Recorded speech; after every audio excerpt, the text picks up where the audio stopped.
Dimp Digital presents Idle Game Chat. Cool.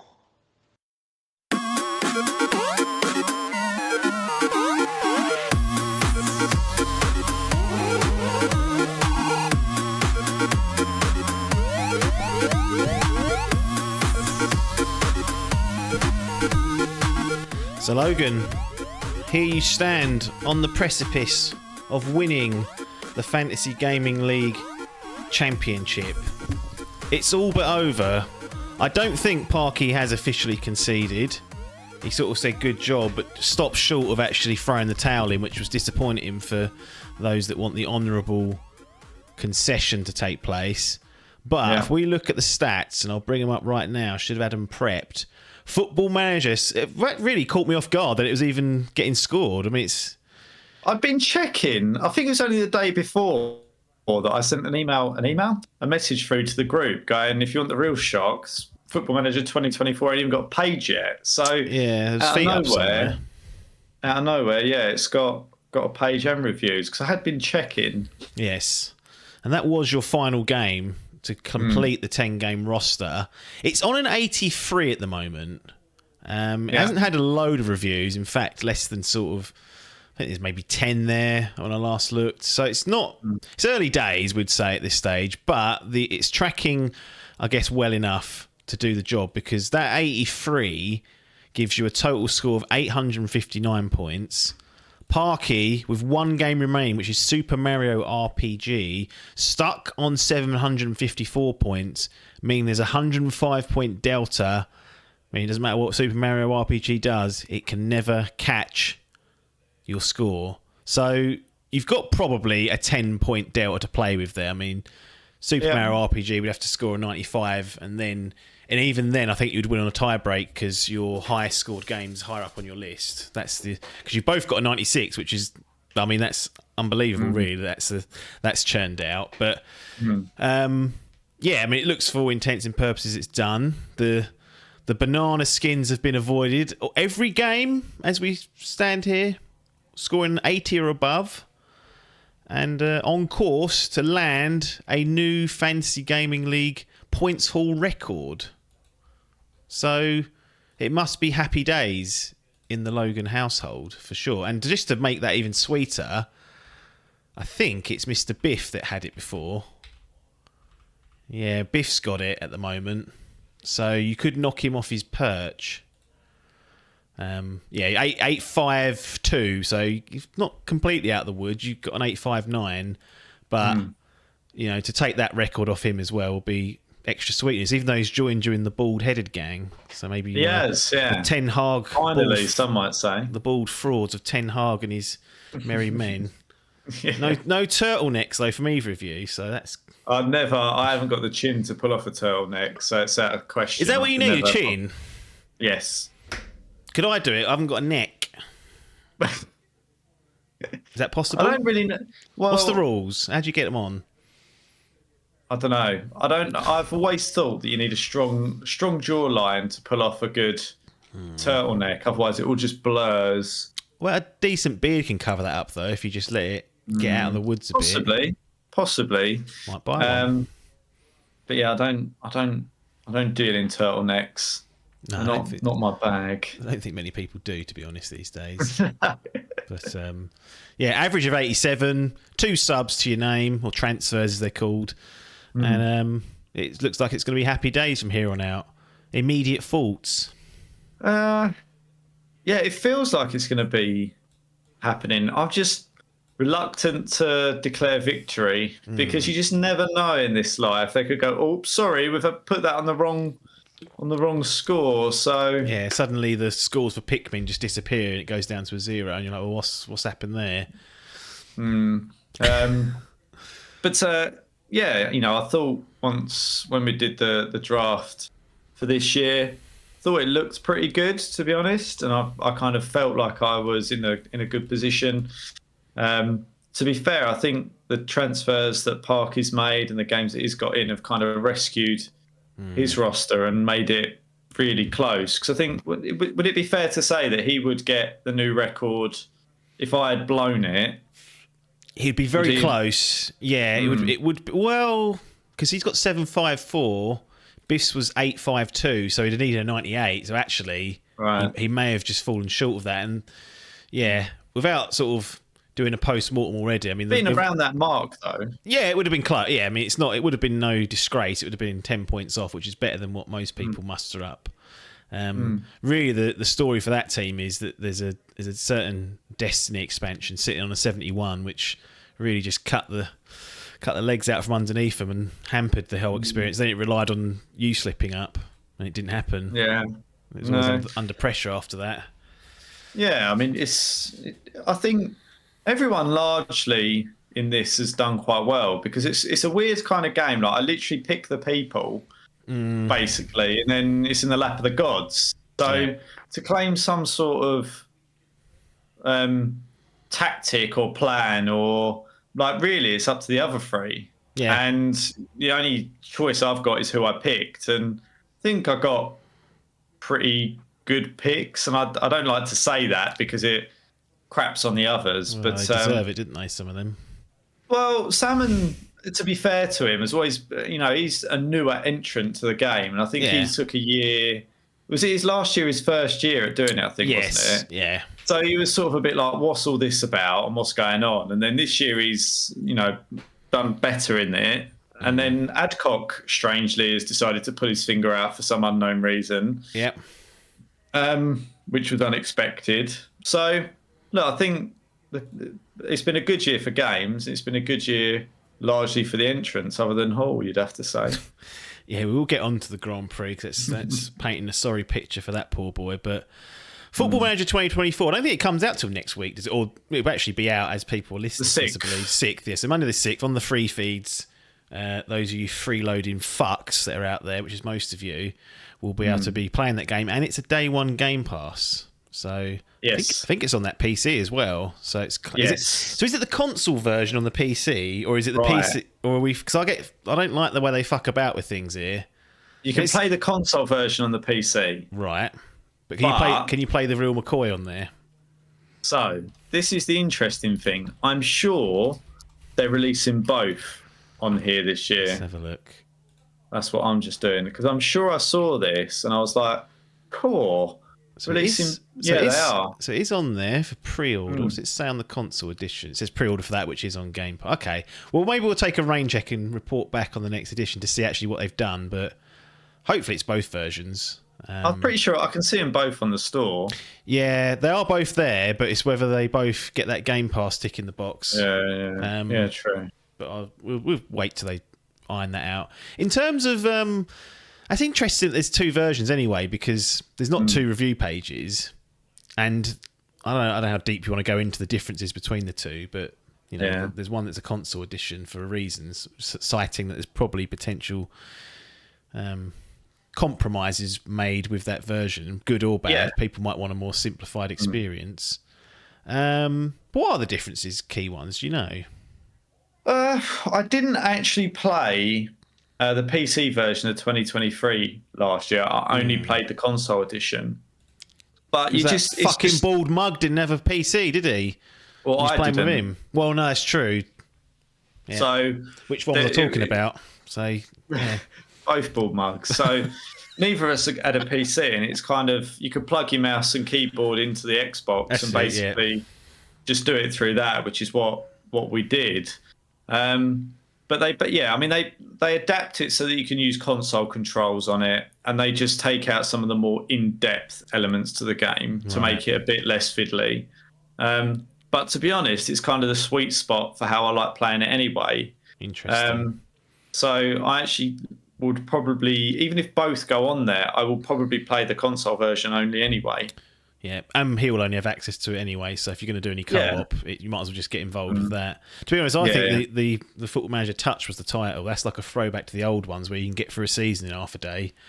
Yeah, I mean, through it, but they've really added in more, strangely more than I wanted from a football management game. And they, there are people that love or they'll go on for an evening and only end up Yeah. playing 2 games, and they literally adapt all their tactics to each other. I ain't doing that. No. So yeah, I don't have a list of side by sides, but you can definitely tell it's a slightly pared down version, but Fair still enough. really good. Yeah, absolutely. For a spreadsheet simulator, he's doing Yeah. well. I can't criticise it. No, I mean 83. That is the average is 85 across the last sort of 4 or 5 entries, and like I said, it's early days, so that could go up or down. It'll take a, the Gymquisition might come along, and give it a 3 out of 10, and that'll completely dump the score. But it's generally in the ballpark there. I'm gonna read a review. Just pick one out of my arse here. Right, this is Chris White. Okay, Can he be trusted? at God is Geek. Right.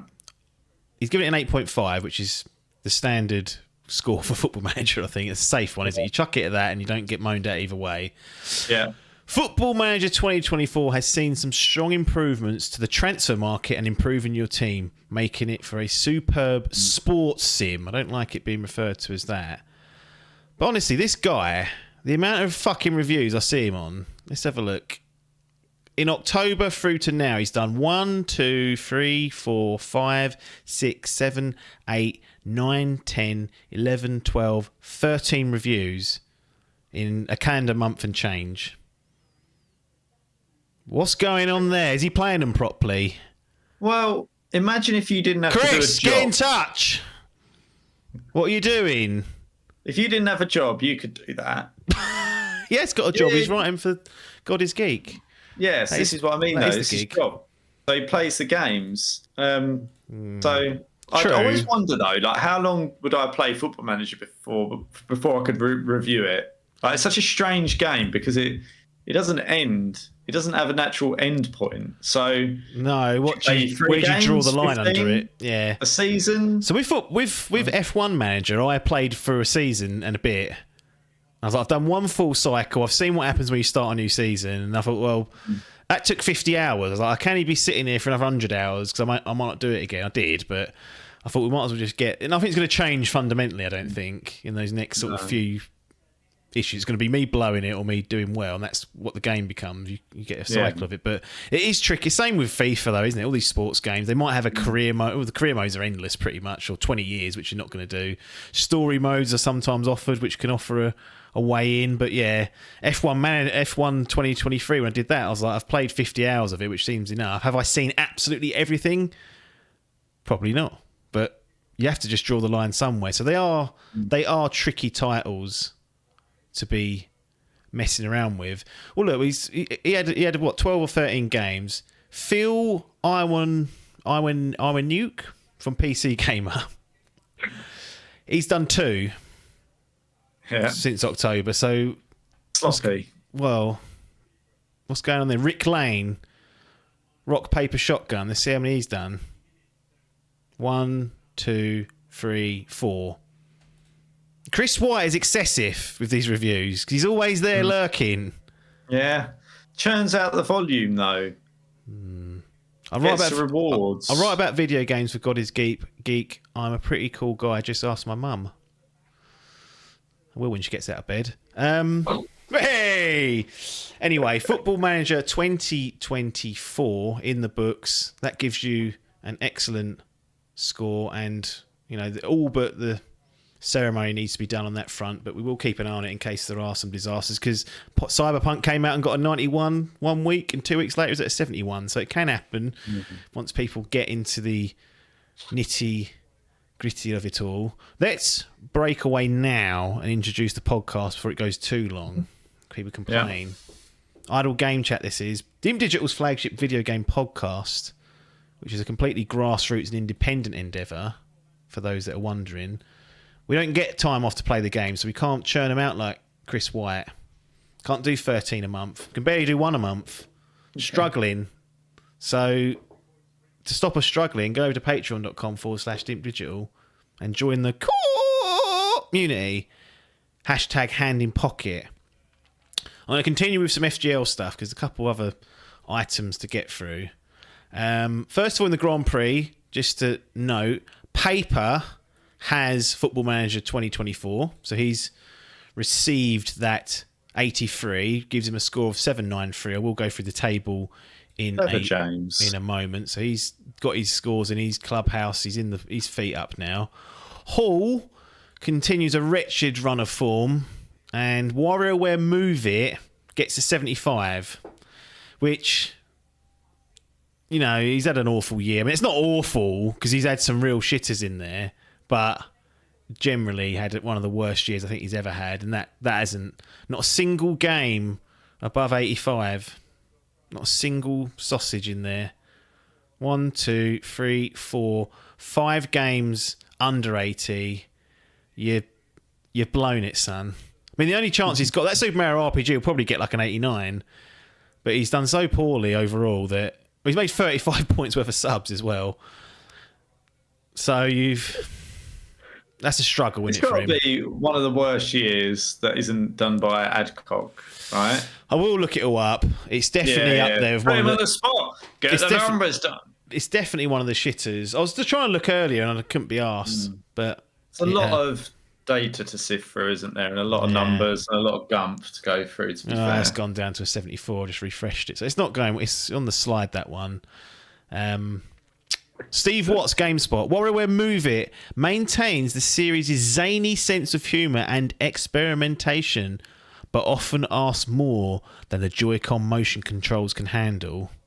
So I don't know why they're focusing on those Joy-Cons motion controls as a thing to be tied into it, but this is basically 200 mini games just rolled into one game. It does look like a way you could whittle away an evening and have some fun in a party or even on your own, I guess, once time through. But the staying power, probably not there, and certainly not what Hall wanted.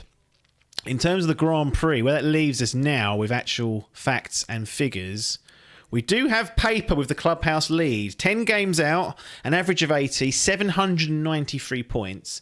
Biff is second, 79 average, 781 points, so 12 points off the title. Salmon is third, a 79 average, and 778 points, 15 off the title. So those three are up there. Paper means Biff and Salmon are very, very, very unlikely to win it. Adcock is next, 9 games out, average of 81, so the highest average so far, 705 points. That means his very last game needs to score above an 88, and it's Persona 5 Tactics. Now, it's got this Persona 5 name to it, but it's not a real Persona game, so don't expect the 94s. It could score a high 80, though, so it could be in and around that ballpark. So he could steal this off paper, potentially. Then we've got Adkins. Now, this is controversy swirling around Adkins. He's got 2 games left, okay? Like a Dragon Gaiden. Okay, that's coming out. Although I saw earlier that it took them 6 months to make that. I mean, this is going to be DLC, but we don't in a full game. I was like, well, not sure that bodes well. The thing is, Adkins, 2 games left, 107 points he needs. So a clean double 60 would get him over the line at this stage. That's all we would need. So like a Dragon Gaiden, no problem with that. That's going to score 70 and above. So that's one tick in the box. And as we had mentioned many, many moons ago, he's got this day before on his team. And we got the trailer and the sort of the final trailer, they called it, and the reveal and press release of what's going on with the game. It was supposed to be out next week. That's been delayed until the 7th of December, okay? The season shuts down on the 8th of December at 5 p.m. Greenwich Mean Time. Also, the game's going into early access release. So there's controversy in 2 ways. One big controversy is, should he be allowed it if it's an early access release and get scored? They're still with the stewards. They're still being debated, and we'll get your thoughts on that perhaps in a moment. But the real blow for him is that it's an MMO. It's supposed to be an MMO survival game. Will they be able to get enough scores on the doors in time for that 8th of December shutdown? Leaves them about 24 hours, because it actually comes out about 5 o'clock GMT time on the 7th, because it's a 10 a.m. American release. So he might be in trouble either way if the score doesn't arrive. I know you're really willing this to fail for him. This has now become your priority, to see this this seemingly unlosable situation manifest right in front. It'd be like when Gerrard slipped over, wouldn't it? And they blew the title. It'll be that slipper, and there's a chance that it might now become a reality. First of all, what's the chances of it getting the score in time to cause the next controversy? Do you think is it 50-50? Is it 10%? Is it 80%? I mean, well, I wonder if they'll get some early copies sent out to reviewers. Maybe. But it should be unlikely if it's an early release title, right? You can't pre-order it either, which suggests to me there won't be any codes. But so look, Football Manager's due out in 3 days and scores there. Yep. So it's not an entire blow for him. It's just whether... Right, so there's a couple of factors to pull apart. Firstly, we've said before, Baldur's Gate set the precedent, right? He said the full game, the early release was already out. He didn't take the release or the points or whatever it was for the early release. He got the full blooded game. Yep. So 96.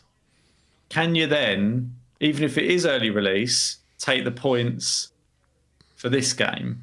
So I think there's a debate about that anyway. If the game on OpenCritic is called, has it got early release in the title? Like, does that change whether it's his or not? And then, I think whether there's any actual scores on there is up for debate. I mean, if you can get through Football Manager and score that ahead of release, then you should be able to get some sort of score out for an MMO. But it's by certainly no means least in the bag. Like he could have just made it so much easier for himself, and he's not. And the reason I want him to fail is for no other reason, the fact that he was gloating about Baldur's Gate. So the fact that an early release thing being made into a full release and the page being nuked and a new one coming along and him getting a 96 or whatever has benefited him. That could also come to bite him in the arse because the stewards decide that an early release title isn't what he was intended. And therefore, that score's not what he intended, and therefore it gets ruled out. Interesting. Yes. Yeah, and the opportunity for him to win with 9 games is gone. He's 107 behind, so that can't even, like a Dragon Gaiden, can't even put it over the line for him after Paper's score. It's a tricky one. They said people think I decide it. I don't. It goes off to an independent panel to decide. There's a trust board that makes the decision. Yeah. And to be honest, there wasn't really any. I don't think anyone's ever said anything about early access. It's always been score on the door. And Hall last year almost got Slime Rancher 2 in, but it just didn't get enough reviews, so it had to sub it out.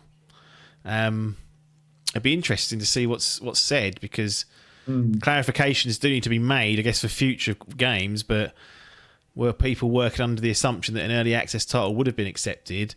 But then I think the right thing, to my mind, is the intent wasn't the early access release of this, it was the full-blooded game. I think it's about the intent, personally. Then you're trying to guess at these what's going on in these drug addicts' heads. It's impossible. I think it should be, unless you specifically say demo, beta, alpha, early release, unless you say any of those terms, then you're assuming a version 1.0.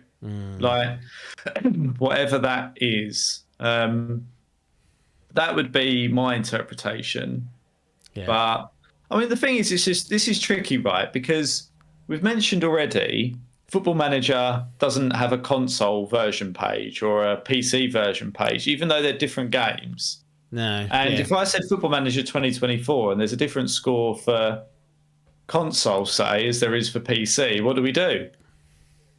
Sometimes there's some grey area. There is, yeah. I mean, in that instance, I think you'd just be given the stock one.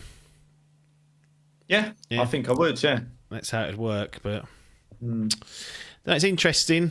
It might not be needed because, like you said, there is a chance that nothing gets reviewed in time, and therefore it never quite gets to the scoring board, which just means it doesn't matter. But I think going forward, people are going to be after clarification. I hope there will be 2 verified critics that review it, and the third has got feet up. So there are scores there, which is even like the worst thing that could happen for him, which is there are scores, there are potentially good scores, but it doesn't get an official rating by the time because there's a third reviewer that hasn't got there. Yeah. The dream. That would be. That would be heartbreak. But be monitoring it. I have to fucking make sure that close down time's done within range for once. Normally it doesn't really matter, but it could be that close. Yeah. And we'll have to see. You need to take a screenshot as well of. Well, my mind is if I go on there and it ain't there, that's it. He has to prove to me that it was there. I'm not going to be wiping asses for it. Like if my browser didn't cache it properly and he's unfortunately lost it because of that, he's got to be there before 5 o'clock showing me timestamps. I'm going to run the script and whatever comes out, and that'll be that. I can't be running around at that time, messing about with people. Take the piss. Very true. But yeah, that's the odds and sods for the Fantasy Gaming League. Should point out that Hall is last on that Grand Prix. 135 points for the pace with only one game left. He's got a game extra than Adkins and is still behind him. That's the difference in quality of teams there. So it is worth keeping that in mind. I'm going to chuck some stuff out at you. Might be rubbish, might be toot. What's this? The finals? Because I don't be getting involved with these games. And then I see these betas being handed out and that to add temporary login queues because it was so popular. I see destructibility. I see people chirping about it. I have a feeling that some of the streamers that you watch have probably been at least playing this or have comments on it. And you may well have even tried it yourself. I don't know. But what's going on with this one? I've tried it. What?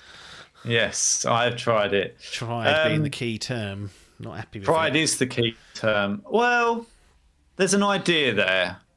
I think that idea. Essentially, you're on a team, and the idea of the team, it's like a game show kind of setting where you have to get the cash and bank it, and whoever gets the most cash wins. And in and amongst that, you're kind of trying to kill the other team and steal their cash and stuff. So it's an interesting little concept. I mean, it's basically like a reworked Capture the Flag. Essentially, is what I kind of see it as. Yeah. But it's very raw. Right.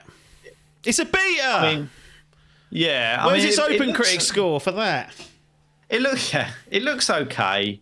It was interesting to pick up for a couple of games and play, but it wasn't one of those things where I was like, oh, right, revolutionary. What about like the destructible tech and the way that environmental is that, or is it a bit of like a show? Is that a bit of a one-trick pony and it doesn't really manifest into gameplay as much as it should? It can and does, but it's not like. I think everyone always gets excited about destructible gameplay, and they had this in Battlefield a couple of years ago, where it's kind of like, and it looks okay, but it doesn't really factor. Crackdown Cloud Edition. Yeah, it's there and it happens, but it's not a key selling point for me. I don't know why this still crops up. It's nice to have. I'll take it. It's you'll like blow up a floor and then you can just jump through the floor or whatever. Like there's no fall damage, so you could technically blow a whole building and then go all the way down it. Oh.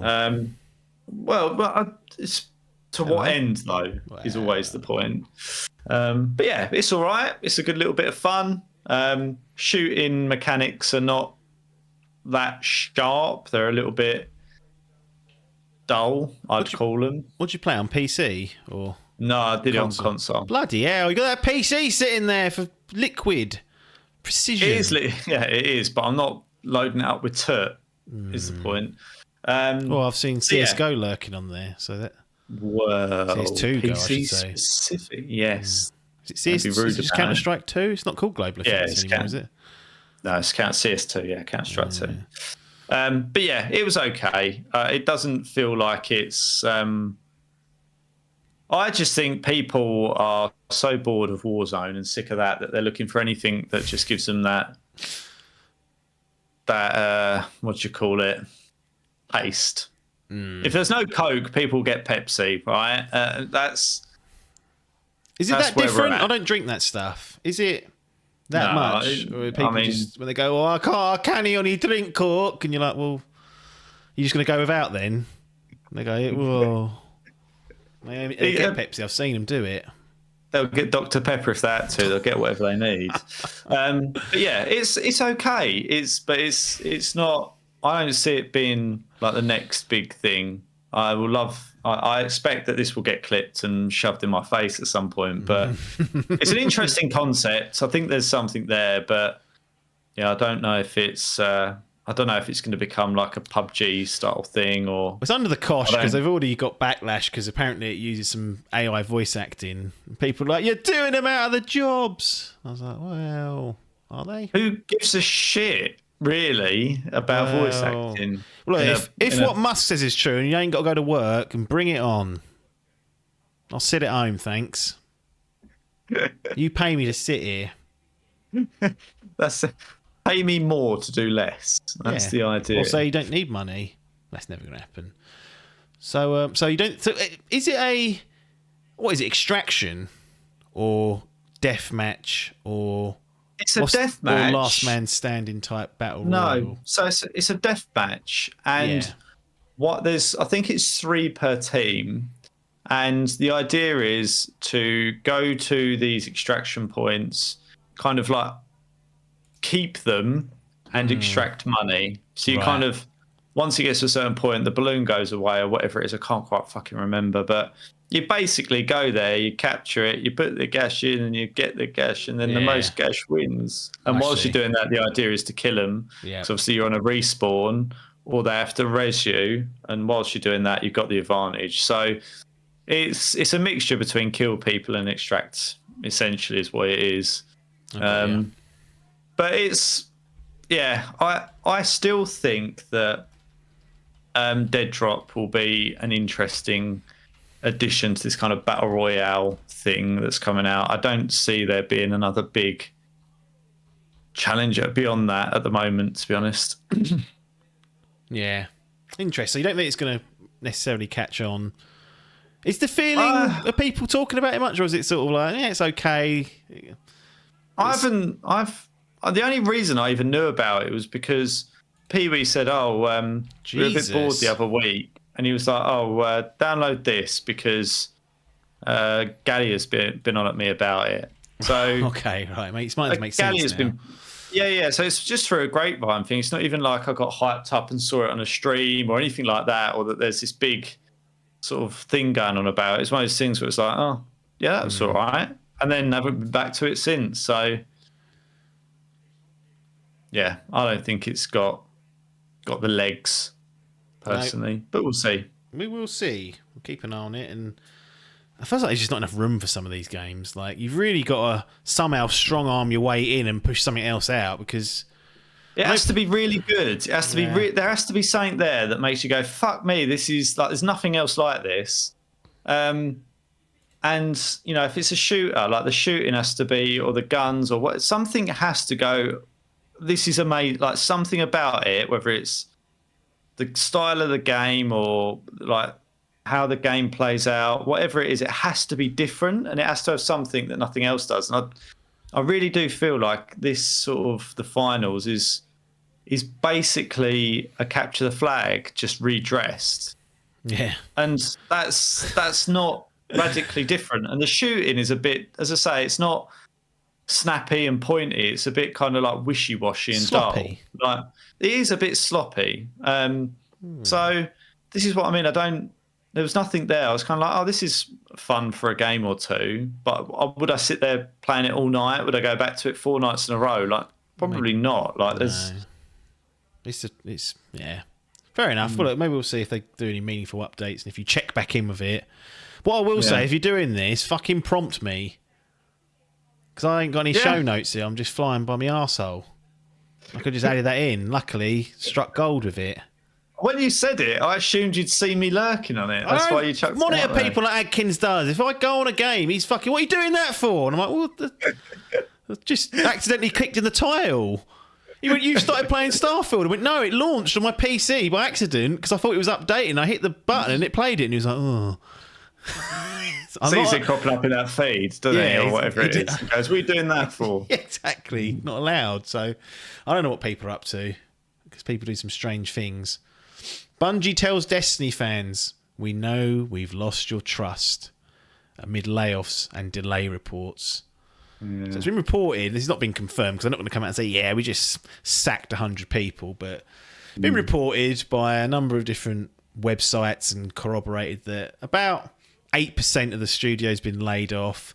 There are other suggestions that they either hit 48% of their revenue target or 48% under it. Either way, 50%, give or take, under what was the required, or the projected, as they like to say. Well, it is required, isn't it? You project that, that becomes a requirement. That's why you don't be doing that so fucking high. And there's all sorts of other internal... I mean, this is a lot of speculation. We don't normally do this, but it's Bungie, and I think they need to be crapped on eventually. Yeah. Other suggestions that Final Shape could be delayed, and it's supposed to be out early-ish next year, and that Marathon, which is their take on an extraction shooter, may well have been delayed by about a year as well. So 2025 looking more likely for that. I don't know how well an extraction shooter is going to do in 2025, if I'm honest, but I guess we'll find out. Basically, it seems like there's turmoil at Bungie, and obviously this is now a Sony-owned business. Jim Ryan's got under the carpets and looked and found there's a load of rat shit under there, and this is not looking good for Bungie. But I do find that they tend to just have this aura of just negativity around that studio constantly. It's like a roller coaster. Every other expansion, it's like, this is shit, not good enough. Then they release something like the Witch Queen. Everyone goes, "Cool, geniuses!" And then you get Lightfall, and they go, "Fucking shit again." What's going on over there? Keep in mind, this is the company that was once owned by Microsoft to build Halo. They bought them. Yeah. They had a falling out and went, "Hey, we weren't doing that anymore." Walked away from it and got out of that, which doesn't normally happen. Activision then signed a 10-year publishing deal with them to develop Destiny.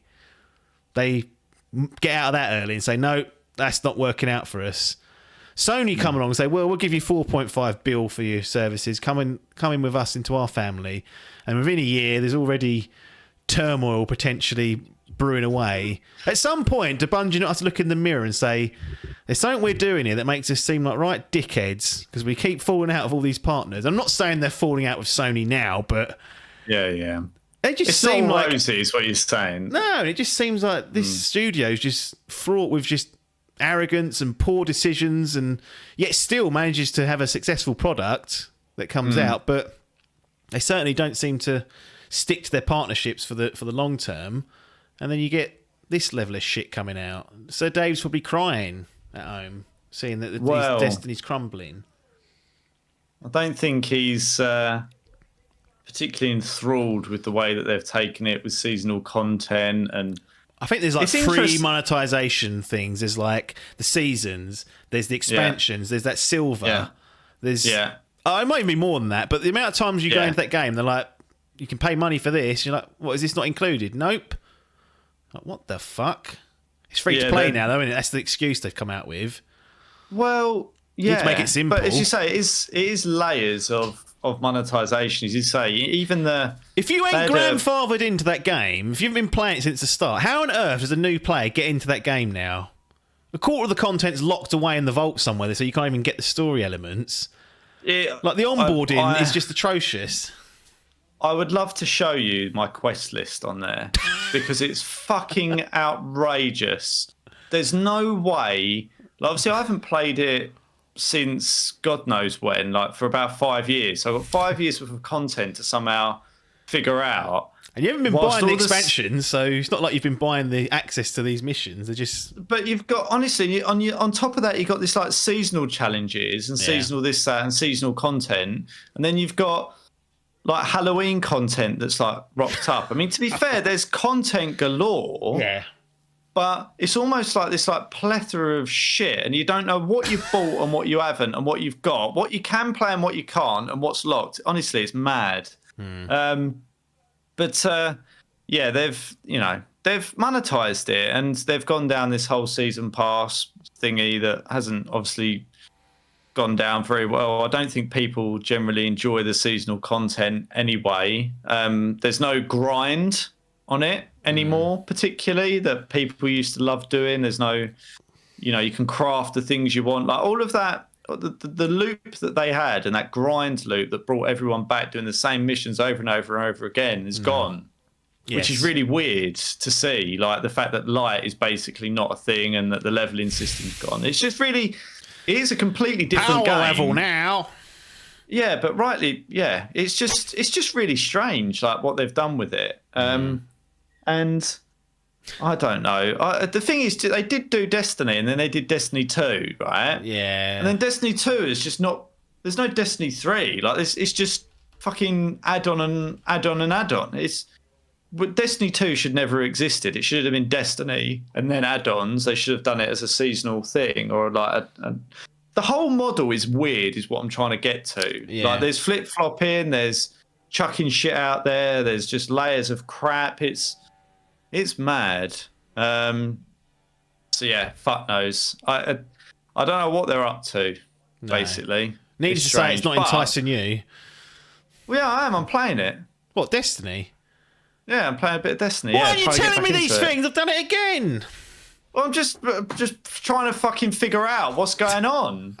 Like it's maddening. And there's fucking all sorts of shit going on in there, and it's just so overwhelming to try and get back into. Yes. Like trying to figure it out and do things in order. Like honestly, I can. Right, drive Ronnie mad, wouldn't it? Honestly, I'd almost say it's not possible. Honestly, because there's certain things that require you to go into like a playlist where you'll be playing random strikes that you haven't even unlocked yet. Like it's mad. And then further down the line, it'll go, play this quest. And you go, fucking done that strike. Yeah. Why is it coming up now? So, yeah, it's honestly, it's a bizarre thing. And you just have to throw it out the window and go, I'm just going to play it because I like the guns. Yeah. And that's basically what it boiled down to. Gunplay and the moment to moment of shooting is still rock solid. And you playing on PC or console? Yeah, PC, yeah. Okay. It's basically the first thing that I was like, right, I could download this for nothing and get into it and just see what it's all about, basically. Hall was trying to convince me the other day, so when you're getting on, I said, well, not into that final shapes out.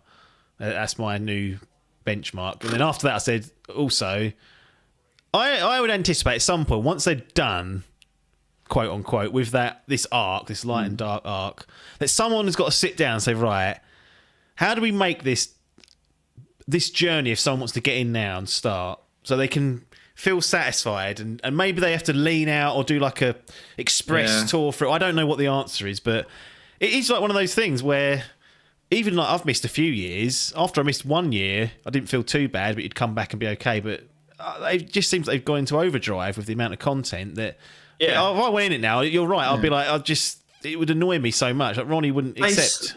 They do split it out. They try and split it out into like old content and current, but it's still just maddeningly over.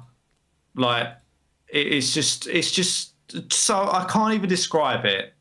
How hard it is to try and get back into the story and the story arc. I've basically just decided, if I want to play it, I'll do some content. I'll try and do it in order. Yeah. But I've already accepted I'll need to go and watch videos if I want to get into the lore and understand exactly. Need a checklist. Yeah. and a process map. Have you done this? No. Right, go in. It's really not clear. Get that video downloaded. It's mad. Absolutely mad. I don't know what to say, but no, fair enough. They need to clear it up somehow because I don't know what I'd say to you. Like the idea of you waiting until it's all there and going right. It's simply a lie to just string him along, isn't it? I'm not going to ever play that game again unless they pull thumbs out of us and actually say, look, we've done something here where you can start at the beginning and conclude it. But I'm like, of course they won't. You'd be there for the rest of your life trying to do that. It's not possible. Don't even do an abridged version. They do that at books. I've seen the stand of Stephen King as an abridged version of that. Don't have to do 700 pages. Do 300. Give me that. If you honestly imagine you tried to start from scratch now, No, you're better off watching a YouTube video that has all the cutscenes and the story. That's basically what I was thinking. It's like if I don't understand where the story's going, Did someone have the foresight 7-8 years ago to start that and continue it now? So they've got a whole playlist of like from when Destiny 2 launched with the Red War, which I don't even think is part of the canon now. Like you start, it doesn't even exist, that Red War. It's already happened. Like I wonder if someone out there has documented that and has it. Probably the internet does have a lot of stuff. But yeah. Go back to Bungie in total, as we said, 50% ish off of revenue targets. I mean, one of the reports months ago, I don't know if we spoke about it, I don't think we did, was that this Last of Us Factions game that Naughty Dog were developing, poured time and money into, basically got poo-pooed by Bungie. They sent it off to Bungie to sort of say, from a games as a service perspective, how sticky would this be, all that sort of stuff. And Bungie went, nah, not up to snuff. And then to see them months later tripping over their own bollocks by being almost 50% down on revenue targets, if you're Naughty Dog, you must think, you fucking pricks. Like, we're the kings of this fucking house. You said we can't have it, and you can't even get your own house in order. What do you know? And what do they know, really? Like, what do they know? What is this special sauce? Because they haven't consistently made Destiny a roaring success. It's always up and down. And at the moment, it's in a real slump. So I wonder whether that faith put in the Bungie brass is misplaced and misguided, because clearly, even with their own product, they are in a right struggle at the moment. Yeah. I mean, it's a really weird one, Bungie, because I do wonder why. Like, I even think, why am I even jumping on Destiny like sporadically to play that? And it's because I like the gunplay. Yeah, that's basically what it boils down to. I don't give the gunplay to the finals and take off, join it together. Yeah, but seriously, like without that, it's not. Yeah. It's not going to be pulling. People play it because they like that gunplay, and it's probably still one of the best gunplay games out. Yeah. You might also like the music or the environments. I like the planets and whatnot. It's cool. Yeah. Right. It's cool. Like, don't get me wrong. It's not everything else is shit, but arguably the main. Yes. It's literally, if you go on there and actually take the time to look at some of the environments they've created, they're cool and they look good. Like, you can't take that away for them. But yeah, they're not reliable in terms of, everyone's always crapped on that Destiny lore and the story and everything. Like, that's always been a consistent. I feel like it was getting better. People were raving about the Witch Queen, and then Lightfall, they went. Yeah. I mean, I haven't obviously played any of that stuff, so I can't talk to it. But he comment. I heard that the Witch Queen was like the content and the campaign missions were like way longer and more involved and stuff, which people enjoyed, I think. And obviously in Lightfall, they've just gone back to the old drawing board. Yes. So yeah, I think overall they're not to be trusted. And going back to your original point about being 50% down on target is always a bit of a difficult thing to judge, right? Because it's like, who set them? Who set that, and how realistic was it? Like, why haven't you hit it? Like, there's a load of different factors there, but you'd have to say that the content that they're releasing onto Destiny hasn't been hugely successful. Lately. No, I think that's been borne out. And I mean, there's always an underbelly of negativity with service games like this. Like, there's always that sort of hardcore base that always want X, Y, and Z and barely get X and complain. But generally at the moment, it doesn't seem like it's in a good place. So Dave don't even want to play it. No, exactly. He's got WoW Classic. He's fine with that. It's like, that's how you do it. You just restart it. That's how you do it. You go into Destiny 1 and restart it. Imagine how many people would flock back to do those raids and that. I'm telling you. Yeah. I know some of them are there, aren't they? Or they're adding stuff. I remember Dave said they were going to add like something of glass. I can't remember what glass was it. I'm sure. Yeah, I don't know. Well, I don't know what they've done with all those kind of original ones. Yeah, I don't even know. I've got no idea. Drowning. How's your depth on this one? Call of Duty Modern Warfare 3 is just DLC according to the trophy list. Now, this might change. I sent this to you just because it made me smirk. But it was reported by Mr. Schreier about 12 months, maybe 18 months ago. This started out as a DLC only. Yeah. And what they're saying is, at the moment, the way it's implemented into the trophy system is there's no platinum trophy for it at the moment. and that it goes in under Modern Warfare 2, as where you would see, like, I don't know, if you think of Spider-Man, like the City That Never Sleeps had its own separate trophy list for the DLC, rather than being a new tile and a new entry. Now, this could all change underbelly. But then, I'm reading here that people that have had early access to the game, so I think if you pre-ordered it on the digital edition, people are playing it and have been playing it for a day or so since we've recorded this. They're saying that campaign can be finished in 3 or 4 hours. Now, I'm not going to... We've heard this before with games. No, this is genuine. Is it? Well, I assume so. Dr. Disrespect tweeted out last night that he'd been given a copy to play. Then I saw him tweet out that he'd completed it. Yeah, how fast are these fucking nutters running through it? Well, yeah, they're not They ain't got a Ronnie to consider. But if you can do it in one night, from even speed running it, like that's. They're not. But to be fair, like, what is the 6 or 7 hours is usually the watermark, isn't it, for those campaigns? They're not bloaters. They never have been. But that does seem sort of exceptionally short considering their past efforts. I'd be fine with it, by the way, just for context. Yep. No one cares. No, they do. There's news articles being written about it, and now he's come up on the podcast, caring. It's mudslinging. We're commenting on the mudslinging. We're not slinging the mud, I don't think. But my point is no one's really playing that anyway, or is buying it to play that. So it's like, why are you criticising it for that? Yeah. Like, if they had a 25-hour campaign, might be the best 3 or 4 hour campaign ever, mightn't it? It just might be mind-blowingly awesome. You're like, well, it doesn't matter because I weren't going to play that it's the trilogy being capped off. Captain Price, if he's still knocking about. But do you think this did start as a DLC? No, I don't. Well, there's no real concept of DLC anymore with it. If it comes to pass that there is no trophy list for it separately, and it is just sitting under the Modern Warfare 2 umbrella, that surely is that gives away the game, doesn't it? The only reason I would say no is because I don't think that they've done any DLC of the late. I can't remember there being. Well, this was the talking point. They were changing tack for the first time. There wasn't going to be a genuine entry, and instead was going to be this expansive DLC for Modern Warfare 2. Oh yeah, right. So and now people have put this sort of short campaign and chucked that in the mix and gone, well, that doesn't sound like 3 years worth of development. You've got trophy lists that aren't appearing where they should do. There was never going to be 3 years because they chucked Sledgehammer on this. Well, this is what we said beforehand, which is there's already a truncated development schedule for it, which was the concern. So, yeah, I mean, it's all much of a muchness because no one's playing it anyway, really. Are you going to play it? No, I ain't. No. Phil chucked it on Game Pass when I've just done it. I've gone again. I don't care what Sony's agreement is. It's on there. Go and play it. And do what with it? Play the campaign in one night, maybe. No. Play the. I'm done. Guns, Warzone. Carry it over. I don't know. I mean, look, if they release a new Warzone, I'll go and play that.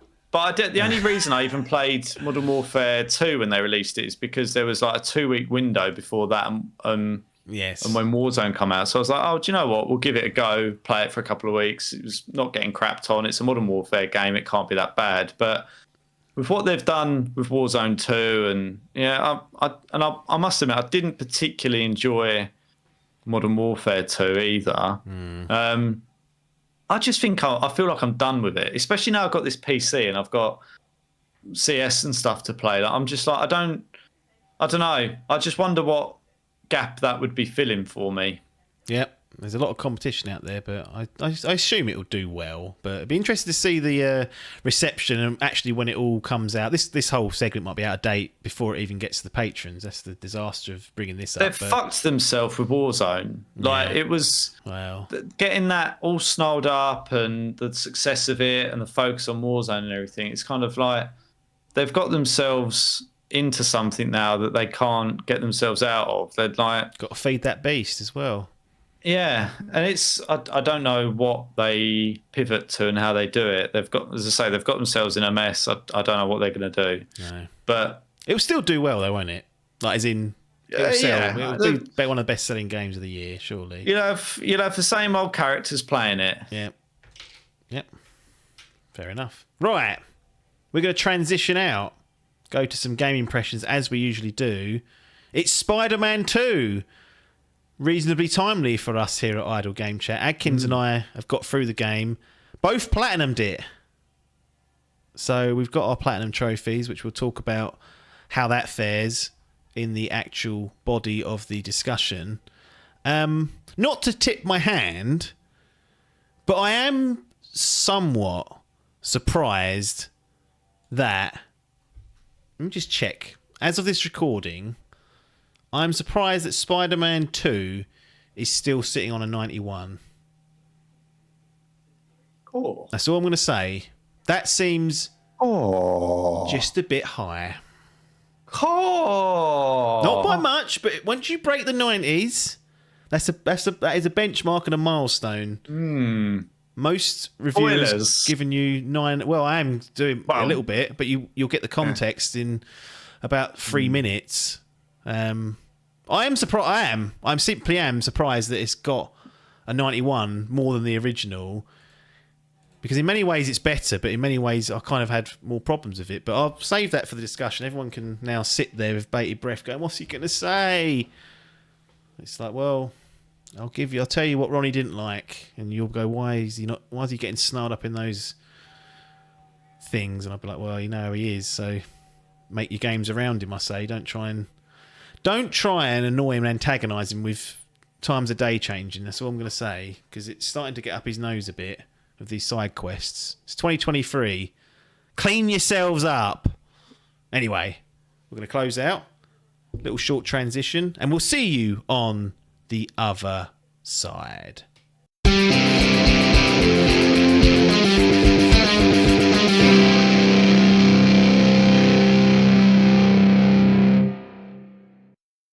Welcome to the Dimp digital voicemail service. Please leave a message after the tone. Hello, it's Logan here, and I'm going to do a quick wrap up of my experience playing Hogwarts Legacy on my Xbox Series X. So I overall enjoyed playing this game. I think it was really nice to finally play a Harry Potter world game that wasn't on my PS1, which was looking back at a horrific experience. But I absolutely loved it. I loved the environment. I think the world's almost too big in some ways for you to explore, but there's all the different things. There's the forest, there's all the different little hamlets and everything for you to explore. And it was quite nice to sort of get involved in the world, if you like. And there's a huge amount of attention to detail in Hogwarts that I liked as well. So I think overall, as a Harry Potter fan, you would enjoy this game. I liked the fact that it was set prior to the books, and they didn't get themselves all snarled up in all the characters and the lore that's been set. I think by doing it prior to it, they kind of got themselves a bit of a pass and a license to be creative with whatever they wanted to do, whilst also giving quite a nice little nod to some of the future names that you see in the books that you'll be familiar with. One of the other things that I really liked about this game was its appearance. I think once you, even on performance mode, which I found I had to get on to get a consistent frame rate, it still looks great. I love how the game looks and feels when you're running around and you're on the broom and doing all that good stuff. I think they really executed it nicely. There are a couple of bits that I dislike. Or I don't know if I'd say dislike, but I wasn't as enthusiastic about. The combat in it is acceptable, but I don't really like the way it's executed. I found it a bit repetitive and dull. You just find yourself sort of going through a bit of a grind.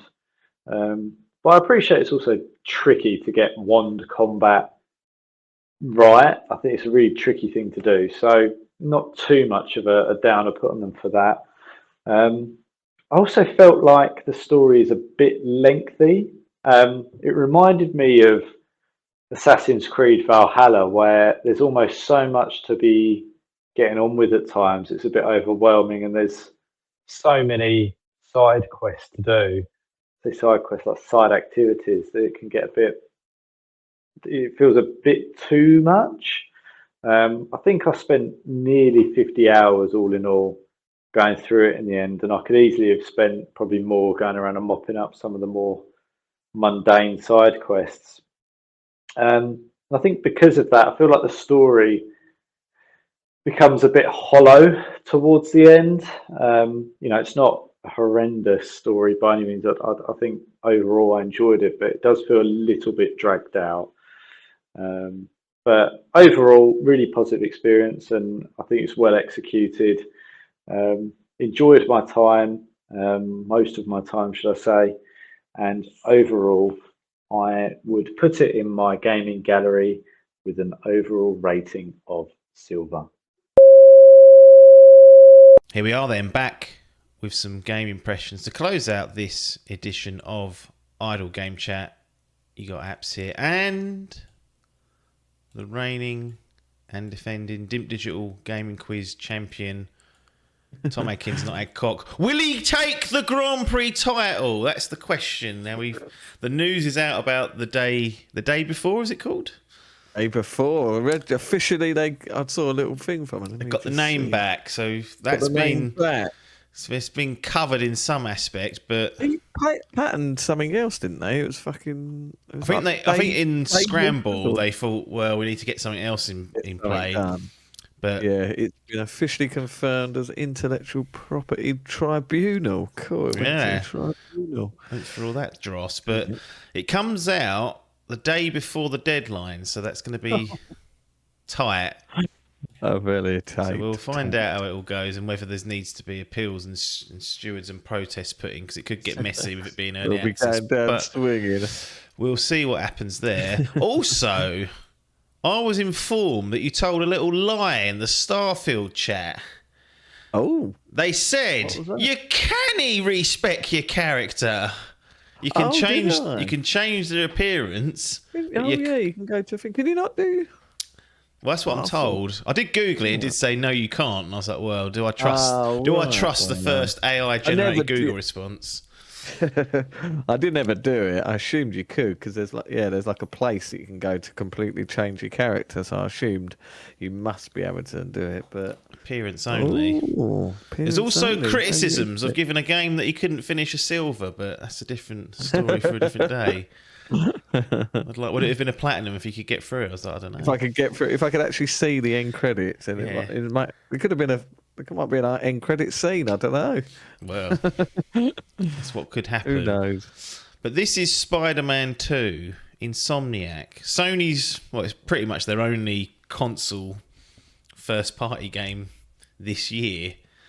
They've literally had thumb up arse, and this has come out at the arse end of it, and it's a big one. Oh, Ratchet was after Miles, wasn't it? Yeah. I think it's either the year. I think it's 2022 or 21. 21, I think it might have been that following year actually. Yeah, because Miles was 2020 with the console launch. So this is technically the third entry of the game, although Miles was a bit of a smaller type jobby, so it's more of a 1.5, but.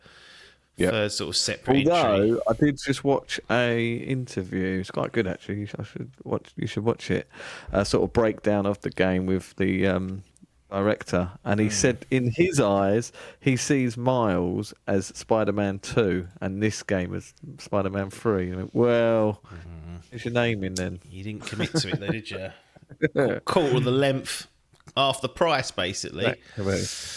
Yeah, I mean, Miles is not it's not skippable. I think everyone should play it. Like, I do agree that it's an integral part of this sort of free game. It is a game. It's not like it's not a game. It's just not a full whack, is it? But it's definitely not shouldn't be dismissed. And cards on the table territory. We've played all of the entries of the Spider-Man. Did you ever play that DLC for the first one?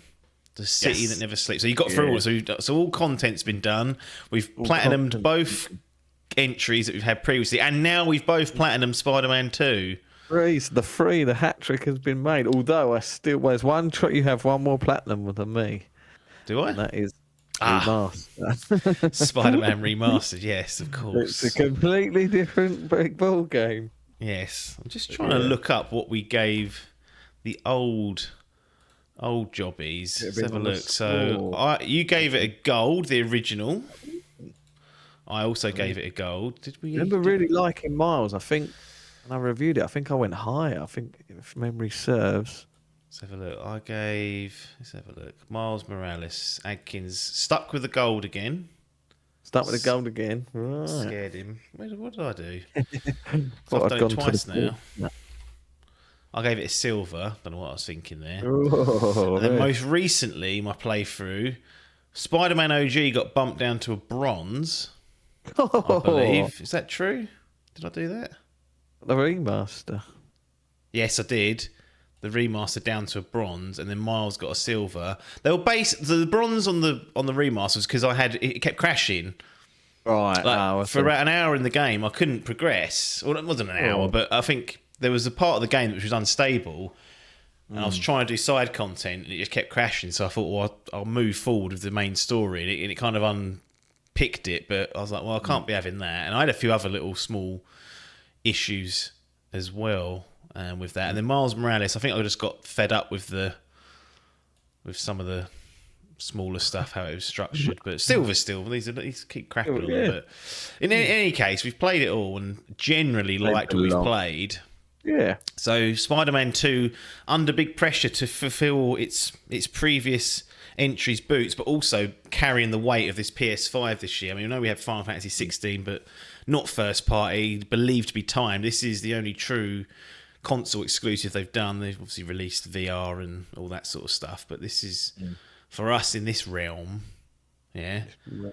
This is what we kind of look towards. Anything else that you want to comment on the Spider-Man's side of things? I know you've been getting into your Spider-Verses as well, which has sort of come along as these games have come out almost, and that's almost seen as like, oh yes, the Marvel stuff's fine, but actually the Spider-Verse stuff's really cool for Spider-Man fans. So feeding well off this franchise, it would seem, no matter where you're coming from. Yeah, all interconnected as well. It's quite fun. But yes, very good thing, and it sort of boosts, because I suppose they did quite a good job with the Miles game, because it sort of introduced you to that character, and it was almost not far off of when they released the first Into the Spider-Verse. Yeah, it was into and across. I see. Yeah, so they timed that well and sort of really did introduce him, because he was in the first game, and I think, had that film not have been there, it'd be interesting to see if he would have got that second game, because that certainly did sort of boost his popularity. I'm sure in the old Marvel Comics realm, I bet that was certainly boosted.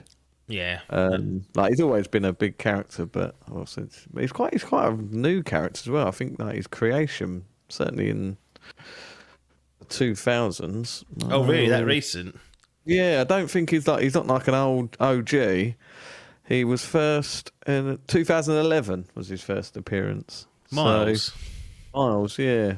So it took him all that time to get rid of all the racists out of Marvel Comics, or whoever's in control of that. Who's the one that created Spider-Man? What's his name? Stan Lee. Gone. He died a lot long after that. I was going to say. Do you know if his statue is up in this one? I didn't go and visit. Yes, there is. I didn't see it in game, but I saw it in the Miles. There's a trophy related to Miles Morales where you go and say hello to it. But I didn't go. Well, the map's done, so there was less exploration going on anyway. But there was a couple. I think I see a picture of someone. Because there's a lot of I saw a couple of comparison videos where they're comparing like the city from one, and there's one where it's like a Daredevil thing, and it's been removed, and everyone's going, "Hey, what's happened here?" Yeah, I remember there was I think is it the Chrysler building, something like that. There's some New York building that they got the rights for in the very first game, but didn't for Miles or this, so they just didn't have it. Had to take it out. So if I was them, I'd backwards engineer that first game and take it out and say, well, you're not having it, even in that. you lose. But yeah, absolutely. But we played it on PS5 because that's the only option. What graphical mode did you go for? I went for performance, which is full blast 60 FPS, but there is a fidelity mode, and if you've got 120 hertz capable display unit, which we both have, there is a 40 FPS middle ground, which I did play Ratchet and Clank on and found it to be a nice happy medium. But where did you go for? Did you go for frames or did you dive in the middle? I went straight down the middle, and I did go for that 40 frames. And throughout the I think I bumped it onto 60, and I was like, "Cool, this does." Yes. It does feel fluid, but I did notice a bit of a graphical, and because it said ray tracing, I was like, "Oh, I got that FOMO." Yeah. I was like, I was happy with that 40. Like there were times where it did fit. I could tell it was under 60. Oh, mud. Yeah, well, there was a few muddy things. It wasn't didn't tank that much. No. Performance was pretty steady throughout. You could just tell, like especially after switching. I literally only switched at the beginning, to be honest, and then played the whole game, sort of shut eyes. The trouble, the way I played it, was I sort of cleared all the side down before carrying on to extra missions. So by the time I'd finished the game, I pretty much had wrapped up the platinum.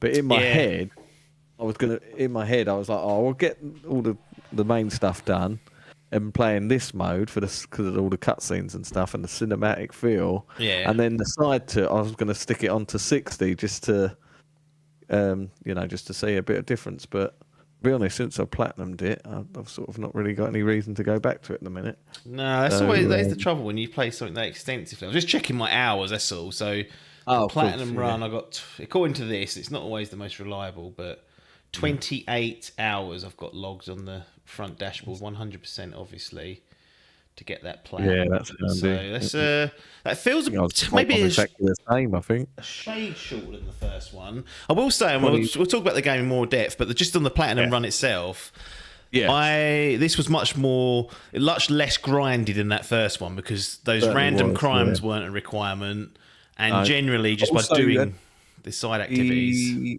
They did have them in this game. They were there, but they weren't Mysterio. They weren't tied into. They had Mysterio. No, they weren't. No, also the Mysterio challenges. There was a lot of them, weren't there? You had to get gold on certain things. They had a lot you had of to them get gold, did you? Yeah, in the original platinum. Sorry. One. Yeah. Oh, in the original one. Yeah. There's no trophies tied to these things. I think that got a bit of stick last time. Just do them. You didn't have to worry about getting a certain. That's it. Rating. But those crimes, they sort of almost a bit redundant. You didn't really get much from them apart from sort of.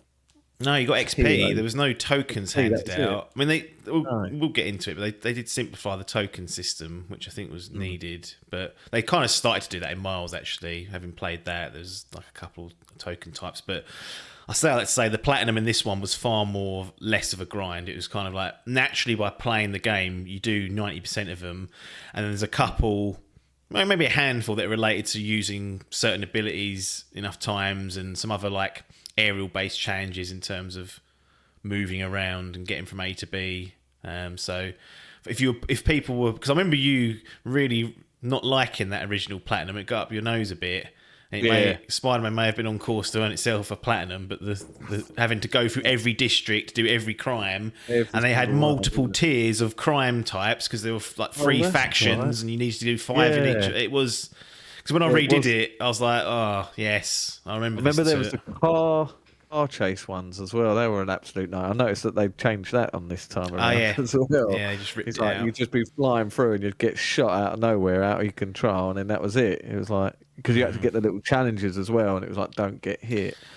They have them in this one, but they don't give. There's no tokens on the line. It's just XP stuff, so it's much less of a pain. So if you're into your trophy hunting, this is manageable, not particularly challenging. Definitely a lot easier than last time around. Absolutely. And quite a breeze really, to be fair, throughout. Sort of, not too challenging. It's pretty much a feat nothing game. missable, which is quite handy. Yes. I think I think PlayStation try and steer away from those because they know that it gets up people's noses. Yeah. But I absolutely can't stand it. Well, because I don't look at things before I play the game either. So I have gone into games, missed one, and thought, well, that's the trouble. Luckily, I've got a little website and it's if you just type in the game and then type in roadmap, and it comes up top search normally, and that gives you a guide. Luckily, a spoiler-free guide, and sort of gives you a rough difficulty. But it does tell you how many missable trophies are, and then it's on your peril if you want to be investigating what they were. Yes. Watch Spider-Man die at the end. Yeah. To receive the missable trophy. Blown to smithereens by some old fuck. I don't know. I don't know many of the villains at all, other than those that are in the comments. I know the main ones, but some. Out of villains there. Well, there's. Look. I mean, that fucking comic, you can absolutely pull anything from anything from there if you're in Marvel. So get Thanos back, mate. He'll be in the next one. Click those wings. Here's the store page. Spider-Man, Peter Parker and Miles Morales return for an exciting new adventure in the critically acclaimed Marvel Spider-Man franchise for PS5. This is a PS5 game only, so PS4 scrubs. Finally. Swing, jump, and utilise the new web wings to travel across Marvel's New York, quickly switching between Peter Parker and Miles Morales to experience different stories and epic new powers as the iconic villain Venom threatens to destroy their lives and their city and the ones they love. So, I mean, it's on the front fucking page. He's got half that dark suit on when you download the game, and it's all over the trailers, and they've chucked it in there. So clearly they're tipping their hand as to who perhaps one of the antagonists will be. In terms of a story and a narrative, what did you make of this? And I'm not going to comment until you've had your say, because what did you think in general? Spider-Man and Miles Morales. Where did they sort of rank in your tiering of Sony stories? Because they've been known for that, but I'm not sure they were quite S tier. Like no, they weren't. I definitely do find these games as a whole, and certainly the story, as a cut beneath the big daddies. But it's difficult because I've always been a big Spider-Man fan. I have like old school comics. I was just thinking that now I need to really look on eBay and see how much these Venom comics. So I've got like first editions of when Venom was first thing. Cool, So I'll have that as a bribe. Yeah, they will be worth some chinga. So, but yeah, so it's quite difficult because I've got that sort of long history of it. I'm a bit of a fanboy, and that sort of when I see these little Easter eggs and little sort of cameos from characters, I think, so there's a bit of bias on it, but I did really like both of the stories. I remember because one was like the Sinister Six comic story, sort of mixed up a bit. I really enjoyed that, and then but I remember Miles Morales hitting harder and thinking it was more sort of a bit grittier and more meaningful, whereas it was like the first one was a bit more sort of just doolally, bit forgetful. Whereas this, I really did enjoy this story. I thought this is probably the strongest out of the three. Some people have also commented and said that the story overall sort of does a bit of a disservice to Miles. No, I'm not. I heard that and I was like, I'm not. Yeah. I completely reject that. He's got his own games. So. Yeah, come on. It's not a full game. But no, I don't.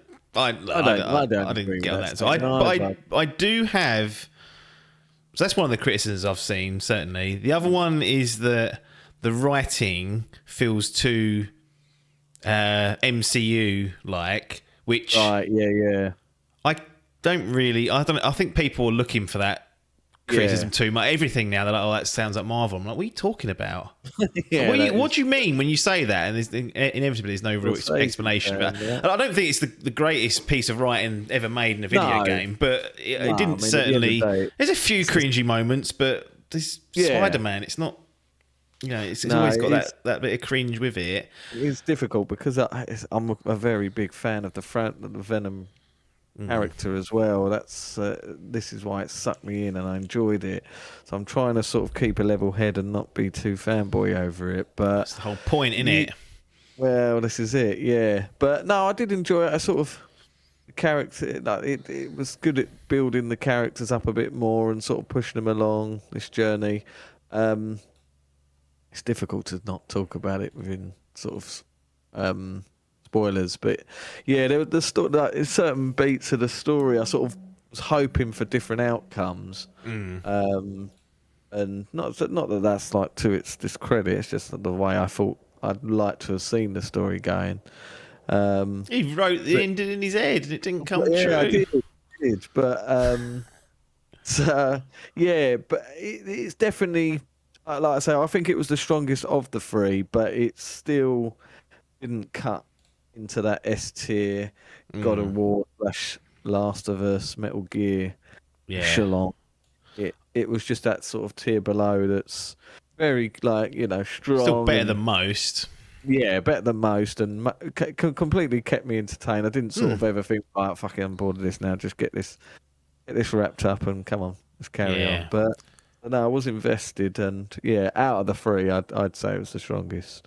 What say you?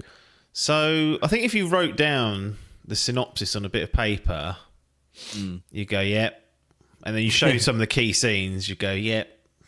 You just shrug it off, go, "Yep, excellent." And that'll be the end of the conversation. I absolutely, in the early going, found it really slow.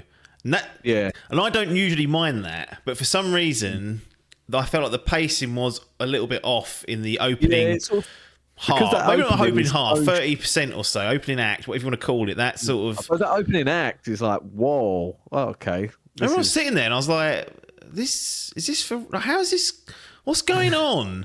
And then they really compound it, because when I was at my most, I wasn't irritated, but when I was at my most skeptical, they dropped a Mary Jane mission in there. And now look, maybe we'll talk about this and expand it more. I can't believe they had the balls to do this again after one of the universal criticisms. I'm not.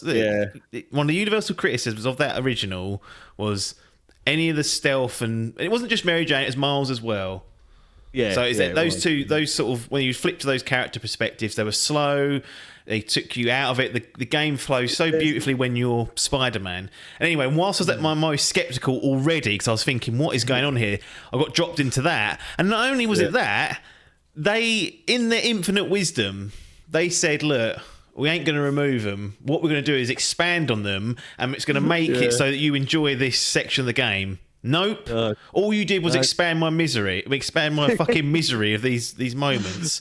So at that point, really I was having a bit of a crisis. I was thinking, oh God, this is going down the fucking pan. Really want you to watch that interview, because it's quite funny, because he does, the director does discuss that and sort of says that, look, we know wholeheartedly that was one of its weakest points of the game.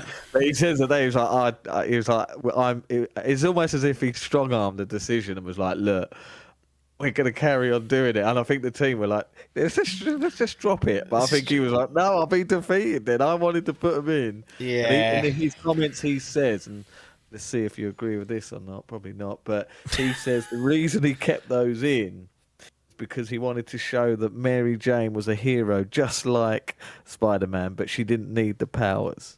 Right. Well, so, I mean, look, I've got no problem with make a Spider Girl or so. But the game's called Spider-Man, not fucking journalist simulator. Is it? Yeah, but I wouldn't mind if those parts of the game were engaging, but I just didn't find that they were, and like I said, they tried to expand on it so that not only are those sections longer, they're a bit more complex, and you've got a bit more to do. But in my view, it makes it worse. I was quite happy with just doing one note stealth and getting through it. But they made it so you had to go and fucking wander around this area for a while and do all sorts and got right snarled up and lost. As well. Yes. So, but anyway, so that happened right at the moment when I was already thinking the story was kind of. Not that the story beats were floundering, but the way in which it was integrated into the video game part of it, I was starting to concern myself. Yeah, I don't know. Go on. Wow. I was going to say, wow. This is what it was like. It was interruption after interruption. No, what? Actually, you're not far off. It was a bit of a simulator of that. But to me, it almost sort of felt like they had that sort of consistent, fast-paced story beat, but they were trying to slow it down with sort of little diversions and like, right, we need to stop it, slow it here, then it's going to pick back up, and then we need to pace it back down. When, like you say, it probably would have been better just flowing. Well, to be fair, after that kind of section of the game, it almost never got in the way again. I don't know what happened. I don't know if someone halfway through went, I should pick up the pace here. And you could argue maybe it picks up too much pace and just sort of barrels towards, the middle and last act. But I think that was fine. But yeah, early on, I definitely had an issue, but they kind of resolved it as the game went through. And like I said, if you wrote down the story beats on a piece of paper, I'd be like, yeah, excellent. But having experienced it, I definitely did have some concerns. And that opening act of the game was a tough part to get through, and it's laying a lot of foundational work, but I just think there's better ways of doing it. We've seen it in other games where you don't get in the way of it. There's nothing wrong with having a quick cutscene rather than a slow walk and talk, or fucking, I was riding a push bike around at one point and I thought, what we do, what reminiscent of old, remind me of playing GTA San Andreas. I was like, well, the bike on that controls better than what I don't know what I mean. Again, it's like they've added in this section, this interactive section, but it feels like a tank, and I was like, you gotta get it, just you gotta make it play well. That's anyway, story wise good, not S tier. I had some issues with the pacing, but ultimately, when it's all said and done, I was like, yep, I like what they did overall. I like some of the seeds that they're planting, even for my little brain that doesn't have all the knowledge of all the characters. I still picked up on things and was like, oh, look, if we get another game of this franchise, which we almost certainly will, I imagine it'll be a sales success, and it's already a critical darling, sitting at a 91 on Open Critic and whatnot. So they've planted seeds for future kind of endeavours, and I'll be interested to see where they go next. Anything else on the story front, or I mean, probably both. I'd go into characters, their version of characters, because I thought one of the standouts for me was Craven. Like almost the second antagonist. Like he was announced before Venom, wasn't he? He was in the. He was even that first trailer, wasn't he? He was the one voicing. He was narrating. Of course he was. Yeah, they both were announced in the thing, weren't they? Because you saw Venom at the end. But sorry, but I just thought that their version, because Venom's quite, everyone knows him. Everyone knows him, and Infamous. there's he's quite a one-dimensional character. He's always going to be that same sort of. You say that, not until Tom Hardy brought him to life in the Venom movies. That's very true. But Craven, they can play to sort of, although his role is very much similar. I don't know. I felt like whoever the voice actor was, I don't know, but he sort of. I thought he was really good and sort of very raw, and he actually was quite sort of menacing as an actual villain. Yeah, I felt, because I didn't really know much about Craven at all. Right. No. I was a bit like, who is this guy, and like, why is he as fucking badass as it? Like, me personally, he's a bit more of a slower introduction to see him in action, like to prove it. But then you just start picking up like his Wake of Destruction. You don't really see much of it, but you just understand it, and you're like, Jesus, he's really doing a number on this. Yeah, to be fair, I never really thought of it because I sort of have had an understanding of who he was from the comics. The way they do it is, thinking of it now, it is a bit of a peculiar way how they sort of don't do it this typical comic book way. They don't sort of introduce you to the character and then tell you his origin. Yeah. They sort of introduce the character, let him do his thing, and then later on they sort of introduce as to his background and why he's sort of filling the gaps in. So it's a sort of reverse on the standard procedure. Again, when it's all said and done, I was like, oh yeah, that's fine. But again, when I first, it's this opening act, because that makes a decent chunk of it. I was like, what's this is all a bit. What? Going on. But no, generally good on that front. Yeah. Characters. Probably Spider-Man was probably one of the weakest out of them all, to be honest. Which one? Yeah, that's true. Yeah, I'd say Peter definitely. Yeah, Miles is fine again. Like, again, I thought he was putting he good. Like he's early still. I think people are forgetting he's still very early in the journey, having to grapple with all this. And It's like the Jude Bellingham. absolutely just taking to it like a duck to water and just showing everyone up. Yeah, really is. But yeah, no, it almost felt overall as if they sort of was relying on a sort of understanding. It's to someone yourself who's not sort of versed in comics and things. 'Cause I think there was like some, I won't spoil it, but there was some like reveals, and even I was like, I have no idea who that is. Yeah, yeah. I was like, oh, okay. You digging some trash out of the comics with that, but yeah, I think it's good overall. The voice acting is still top notch. The animations, cutscenes as well. Yeah, I was going to say that sort of they really did know it's a sort of graphical improvement. Well, dare I say this? I think I'll start with the less controversial one. Peter's got one of the worst haircuts I've ever seen of a mid-20s male man. I know he's a dork and everything, but one of the worst. In fact, there's like some flashback bits where you get to see Peter when he's a bit younger, and he's got a better haircut then. He's got it's only not. Got curtains. More like Tom Holland. Yeah, he does. And that thing, Christ, they literally just get him in, for God's sake. We're pushing towards that now. Get him in there. And look, I know we've just ragged on MJ's moments in the game, but she's had a hard life. Yeah, like, she's had a hard she looks fucking haggard in this. I don't know what they've done. Again, I thought this is like a year on from the first game, or maybe 18 months. Both Peter and MJ have aged like they're in their mid-30s, going on to like late 30s, maybe 40s. MJ looks like she's had 6 kids from 6 different dads and been left to look after all of them.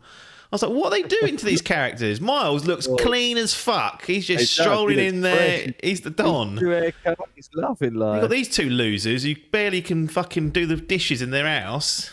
Struggling. It's taking its toll. They're living in a shithole, so it's been a hard life for them, to be fair. Anyway. But yeah, they really do. Yeah, I don't know what happened there, but he's gone, right, well, let's make her ugly and we'll give him a shit haircut. Absolutely. Let's get into some gameplay moments. I mean, there's a number of different ways to tackle this. Let's do traversal. Yeah. Because they added the web wings. The web wings, which is a game changer. I was just thinking that earlier when I was like, what can I'll go back to my Metroid, but I was also thinking, what else can I play? And I was thinking about going back to one. You play Metroid and finish it. We'll finish, and then I'm going to play a bit of You've forgotten where you are, though, haven't you? What? In Metroid. I remember exactly.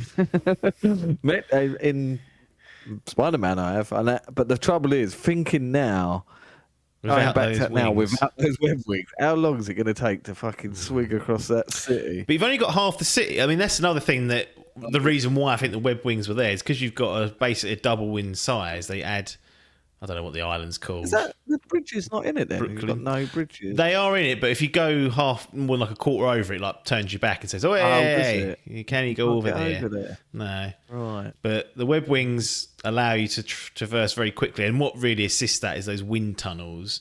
Yeah. Now, but these are, I've seen people crap over these, saying it's not Spider-Man. And I'm like, I don't know, is it? I don't know if he ever builds these in the comics when he gets like tech focused, or whether they're in the newest MCU stuff. I feel like I've seen them.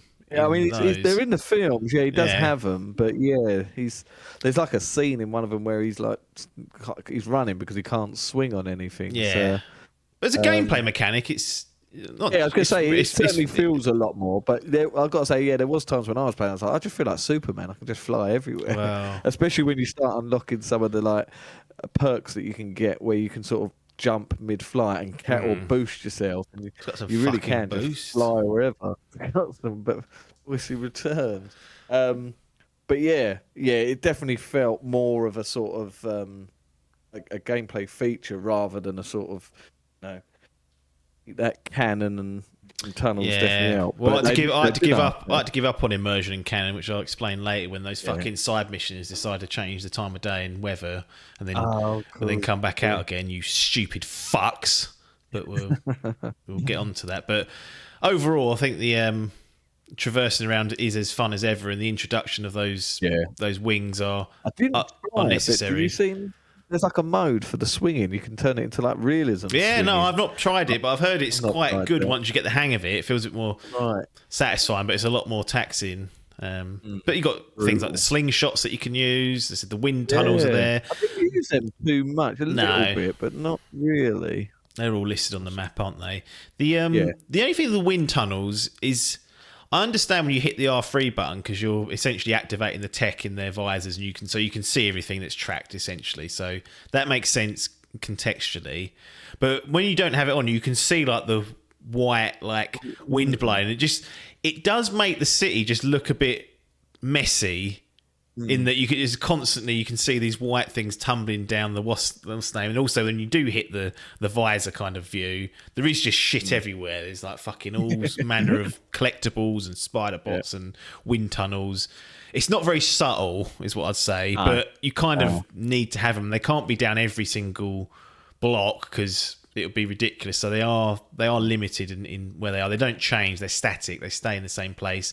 And also you don't have to worry what way the wind's blowing. You'll just get sucked into this vacuum and go at speed. But they don't half speed things up. So they're kind of needed in that sense. But I think it's a good addition considering the map expansion. The fast traveling, I can't remember if it was exactly the same as in Miles and the One, but like with it, you literally just hold down a button, it little bar fills up, and then bang, you're exactly where you pinpoint. It's really cool the way that transitions because it like you go into the 2D map in the menu, you click any point, you can fast travel anywhere, so it's not a specific like subway station, which I think it used to be in the original. That's right, You go anywhere in the map, you hold I think triangle, it does it, and then the map, it zooms down to the map, then generates the 3D version that you're about to go into, and just seamlessly transitions into that, and you just Spider-Man comes onto the screen and you're in. It's a really slick transition. There's little bits as well that remind me. Oh no, actually, that was with switching, not doing that. Sometimes we used to switch characters. That it did like a GTA 5. It would be sort of like, do you remember when you'd be like Trevor would be like pissing up a wall? So I have a problem with the switching. Oh, controversial. So you're right. You switch to them and they're eating a donut or something, or they're doing sit-ups. Yeah. But what I noticed was they're nearly always 5-10 yards away from where your existing character was.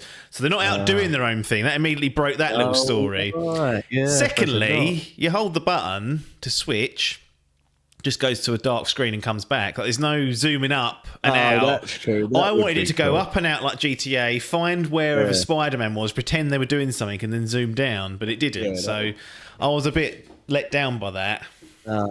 Blown it. 0 out of 10. I want to see if they sort of implemented it much in the story.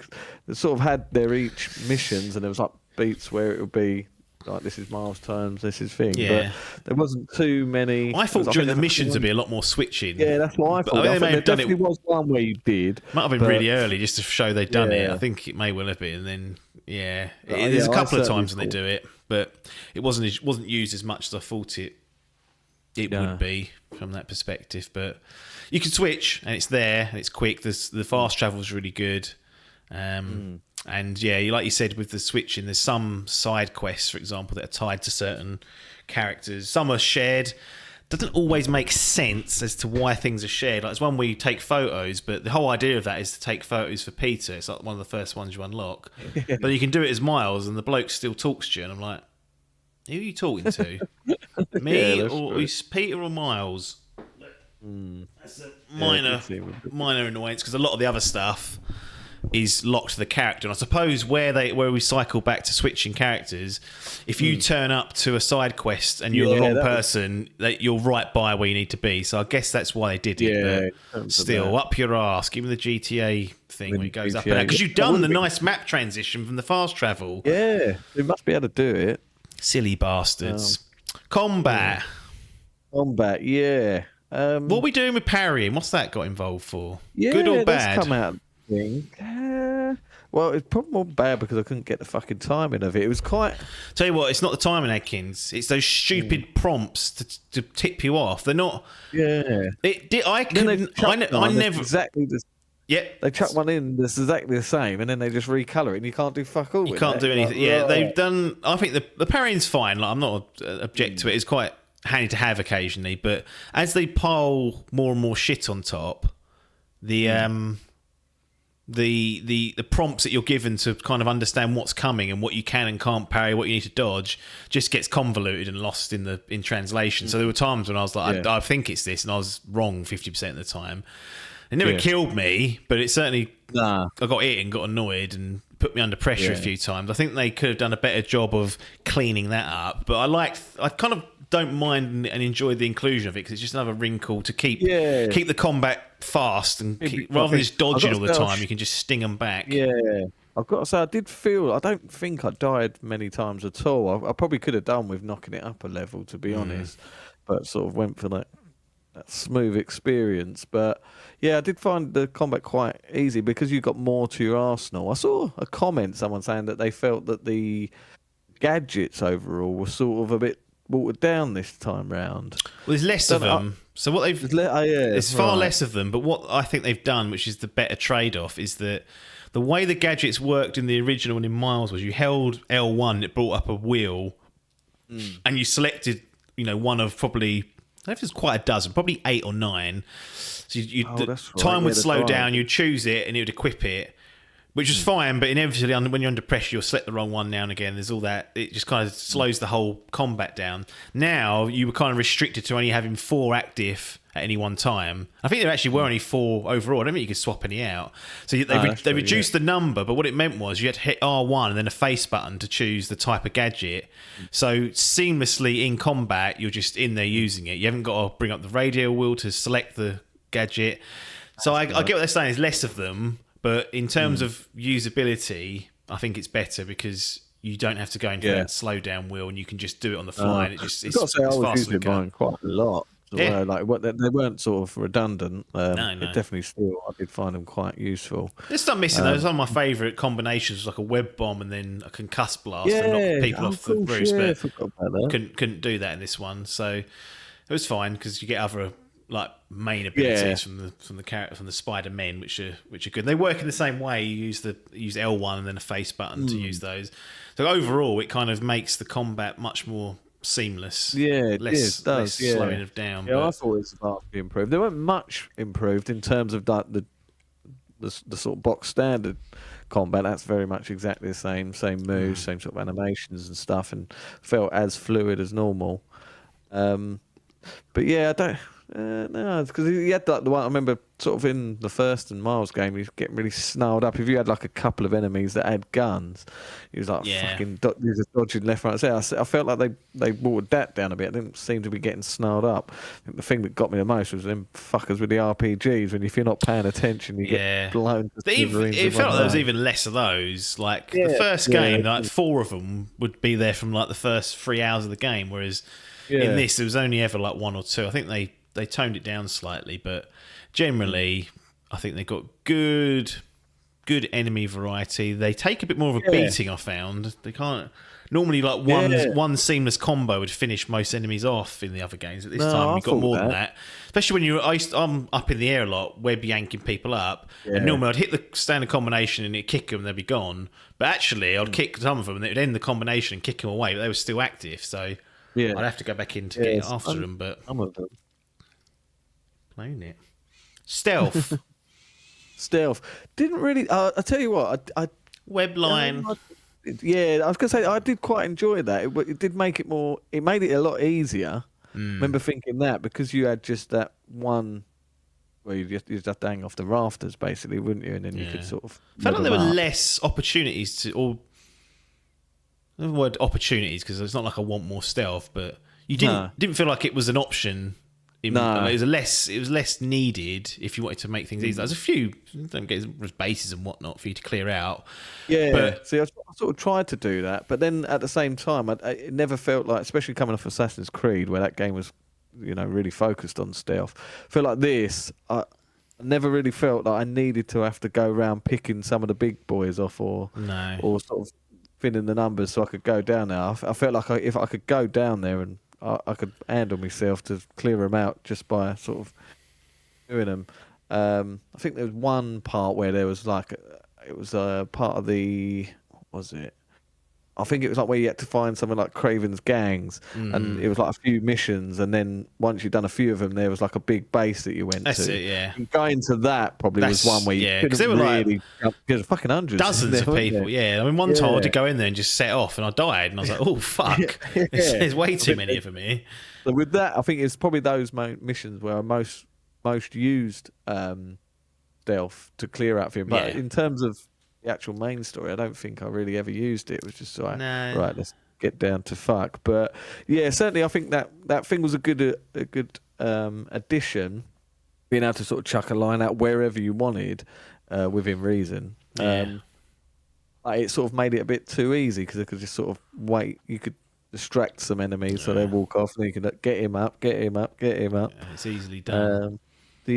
What say you in the stealth front? Yeah, it was fine. It's perfect. But they changed the prompt on when you could pluck someone up onto like a web line and string them up. I can't remember what it's called now.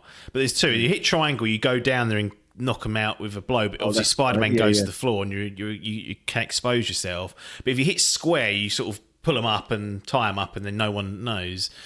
But you have to be within range to do that, and for some reason they made that a bit more ambiguous in this one. I was hitting it, and I was like, oh, I'm clearly not in range. Whereas in the other ones, there was a clear square button would appear when they were close enough. So it's a bit strange, but generally it wasn't required enough for it to be much of an issue. And like you said, if once it all kicks off, usually you can handle these fucking losers quite easily. So it's there if people need to use it and want to, just thin out the herd. It can be satisfying to do that without being seen. But generally, the bread and butter is hand-to-hand combat and roaring around. In terms of the open world itself, obviously it's expanded in size. How did you find the city of New York again, and its size expansion, and also perhaps the side content which people will either love or hate? The city, it didn't really feel any different, to be honest. I mean, it looked a little bit nicer, but certainly it felt almost exactly the same. Like, it's not like I remember the Arkham games, like from Arkham City to Arkham Knight, there was like a big thing and it's like an empty world, no one's lived here or anything. Didn't feel like it was any busier, or like the general NPCs didn't seem to do anything different. So there weren't really much more variety. I think the district, you had like a little bit of like a suburban district in there that you didn't have before. But other than that, it just felt like another part of New York. Like, it didn't feel very different. It's probably how that city's laid out in real life. Yeah, probably is, to be fair. But yeah, sort of. There's a lot of things in there. I don't know if it's going to be for sort of future use or something, but there was a lot of stuff like quite redundant, like the whole sort of like Avengers building. It's just sort of like twice now, isn't it? Yeah, and you sort of think, do something with it, No, don't. Keep them out of it.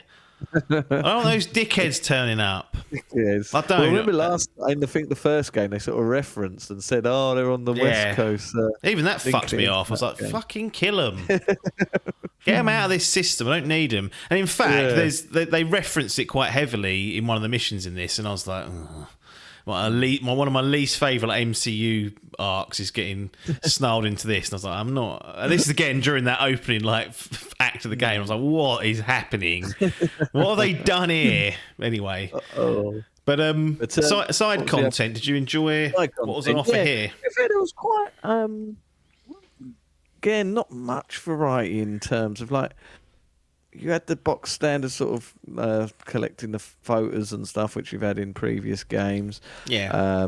The sort of collectibles, like we had spider bots this time round, didn't we? Yeah. I can't remember, it was backpacks, I think, in Miles, wasn't it? Or something? Yeah.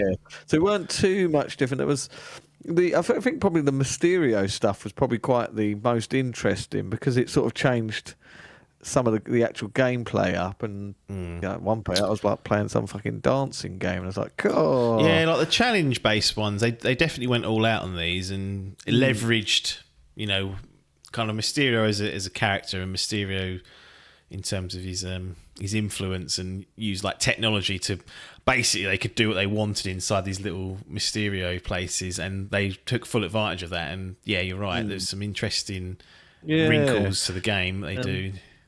there's a couple of little side quests that sort of were right. Like well, they weren't in terms of gameplay, more in sort of story. They sort you could tell that there were a couple of little quests that they sort of, it was quite heartfelt. And you're like, oh, well, they've tried to gone almost like a sort of Last of Us giraffe scene. They look like that. That's what it reminded me of. I thought, oh, they're trying to go for that sort of like tugging at the heartstrings here, trying to make some meaningful side quests. But in terms of actual gameplay of what they were doing, I was like, well, they ain't doing much different. So yeah, it was quite nice. I did quite like it as a whole. It sort of, it felt very smooth and quick. Like it weren't. So I definitely wouldn't regard this game as bloated at all. There was anything else. By the end, I was sort of wishing there was a little bit more. To be honest, I think because I'd been playing and rushing it, but then you start going into the realms of have they just done too much then for sake? Is it? Yeah. So I think it's about right. I think when it was all said and done, I was like, that's enough, 28 hours. That's almost correct in terms of like for an open world game. They pack a lot in there, pack a lot of storytelling, they pack a lot of missions, a lot of great moments are packed into that 30 hours. And the side content, whilst you've probably done it before and it's a play on what you do as the Spider-Man, they kind of dress them up and each of them feel at least unique. Like I think with the side content, I'd say it's more story based. I think sort of payoff you get at the end of the story seem to outweigh the actual variety in new content or things that you do. I think it's very much similar to what you've already played, but it's more sort of like the journey to get there, and then you get the payoff. Yeah, that's true. You get a nice payoff for a lot of those. And there's standard like side quests that pop up, and there's a few like multi kind of layered ones. As I said, they do have that fucking issue where it will change the time of day to suit the mission. Now, what I had discovered in the original game was that usually if you play stuff, as soon as it arrives on the scene, you won't get caught out. And that's mostly true in Spider-Man 2. But there is one in particular where it doesn't, because there's a couple of stages to it. And it's such a stupid thing to annoy me, but it really does irritate me. The fact that they can do, like, you choose a different suit, then that suit, you'll be wearing that suit in the cutscene and stuff. So you think I if they swapped can it once on mine. Oh yeah, that's true. Yeah, they did on mine, and I sort of went, "Hi." But for the most part, they're wearing a suit. So you'd think that the weather shouldn't be an issue. Well, it's because they're up their own arse. They want the missions that they've crafted to be in the right atmosphere, and it's like, well, whatever. But there are issues with that, and it just breaks the kind of immersion, the flow. Because particularly like when you think about what's going on in the main story, and it's like, oh, there's a big moment coming up, and then I do this side mission, it skips to night. I'm like, well.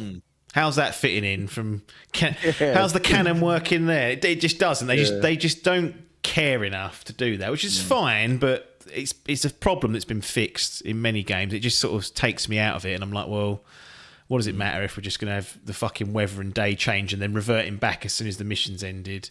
And I've got to keep I've got to keep a log of what happens when, then wait till it's dark and then remember to go back and do that. It does annoy me. It's something they did in the first game. It's something they did to a lesser extent in Miles. And in fact, I think they mostly didn't have that as an issue because they didn't fuck about too much with the time of day.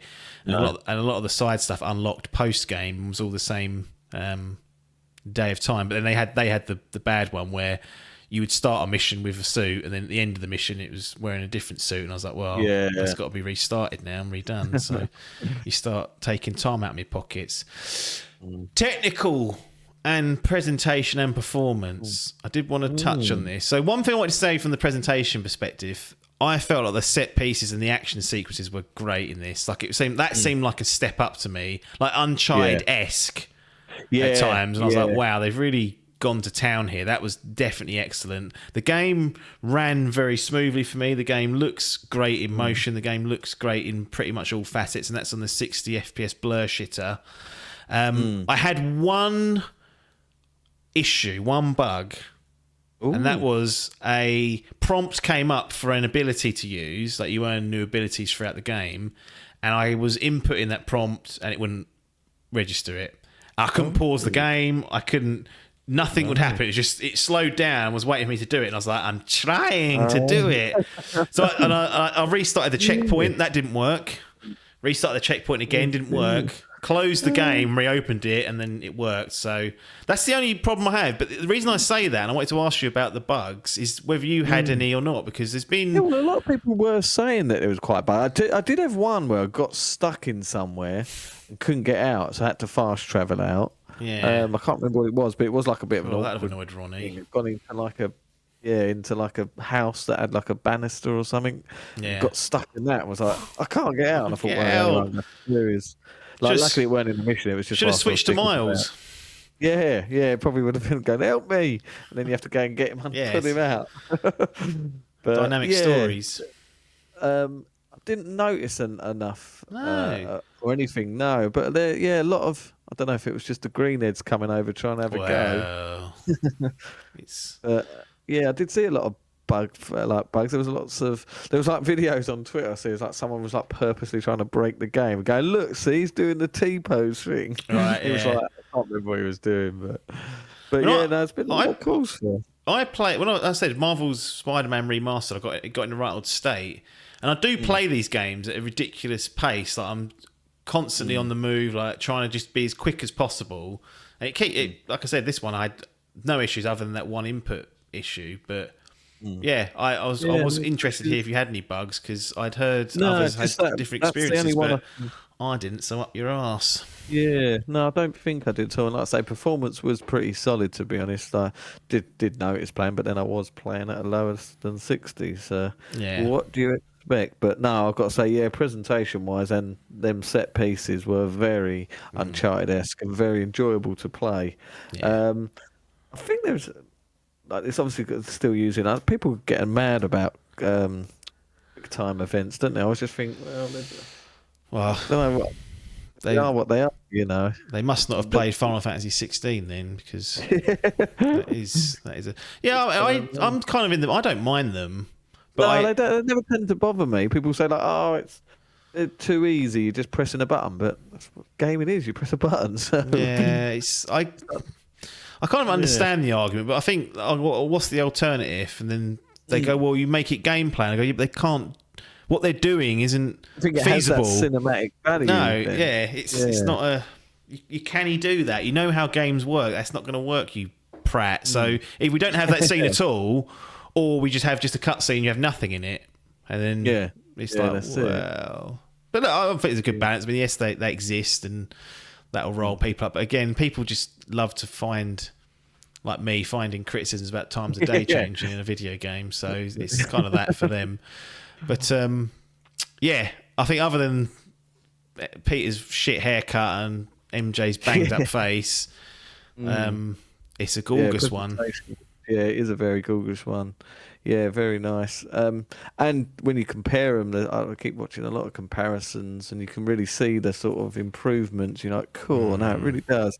I'll be interested to go back just to have a little look, but my biggest fear is that not having those web wings, I'll be going, fuck. You'll be in that triangle and be like, ah. Yeah, exactly. Yeah, you sort of get a bit sort of complacent with it, and then once it's gone, you'll be like, fuck me, but. Oh, interesting. They're very good. It's sort of, but just the thing now is, where do they go from here? I mean, obviously they're going to have Add to a third part of New York. Yeah, get New Jersey. Where are we going now? Absolutely. Long Island, get MJF on there. Yeah. Don't know how far away that is. It's miles away. But it's all New York, innit? Don't know. All New York. Get them in. Who bloody knows? Any other business? Any other comments about anything we have or haven't touched upon? I mean, it's a big old game. Thing for me as well. There was wow moments that did sort of tickle bollards, but I can't really talk about them because they're spoilers. So that there's parts of some things that happen and that in the game that makes it a little bit of a step. I think that that's really good, but I can't discuss it because it's a full-blown story. So it absolutely just is very very good. Anything with fucking Marvel, they love like big spoiler thing. I'm surprised that it weren't like leaked beforehand. And I'm sure it probably was at some point all over. Well, I'd look at one of the trailers and they were showing stuff late game again. I hadn't seen it, and I was like, well, oh, yes, he's done what this. are you doing there? But absolutely, yeah, they definitely do some good things and interesting things. And music was pretty box standard. Yeah. Quite good. They had the sort of mix. If you remember Miles, he had that sort of like poppy trap vibe to it. And there was like a bit of mix in that. But it's obviously the same chap who done the other two games, so it feels very much similar. Think of anything else much stand out. I think we've covered most of it, but yeah. Let's get into the needful then. We've got the gaming gallery. This can we can rank it as a platinum, gold, silver, or a bronze, or it can go in the botchling bin alongside some other titles. Now we've got the botchling bin. I thought I'd ask you this. Is this a place where Biff will automatically put all the games he bins, or is he not even allowed? Is he not allowed to bring them in still because he hasn't finished them? The thing, when I make my lists, if I'm doing films and stuff, I always say in my head that you can't put it on your list until you see end credits. Yep. You have to watch it from point 1 to point B.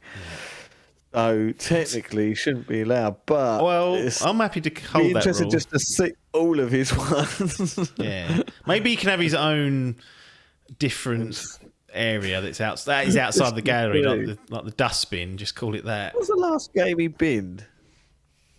I don't remember now. He's been pretty good. Probably will be Spider-Man when he gets his hands on it. Yeah, it's been pretty good lately. I don't think he's been playing as much as what he normally does.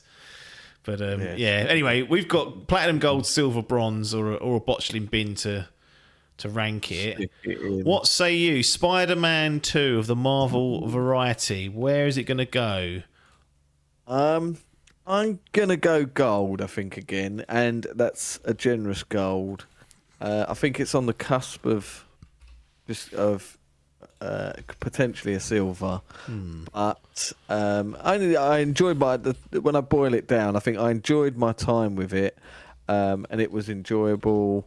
It's what I wanted. It was, like you say, a perfect timing. Although I think this may have played into effect because you played Spider-Man before.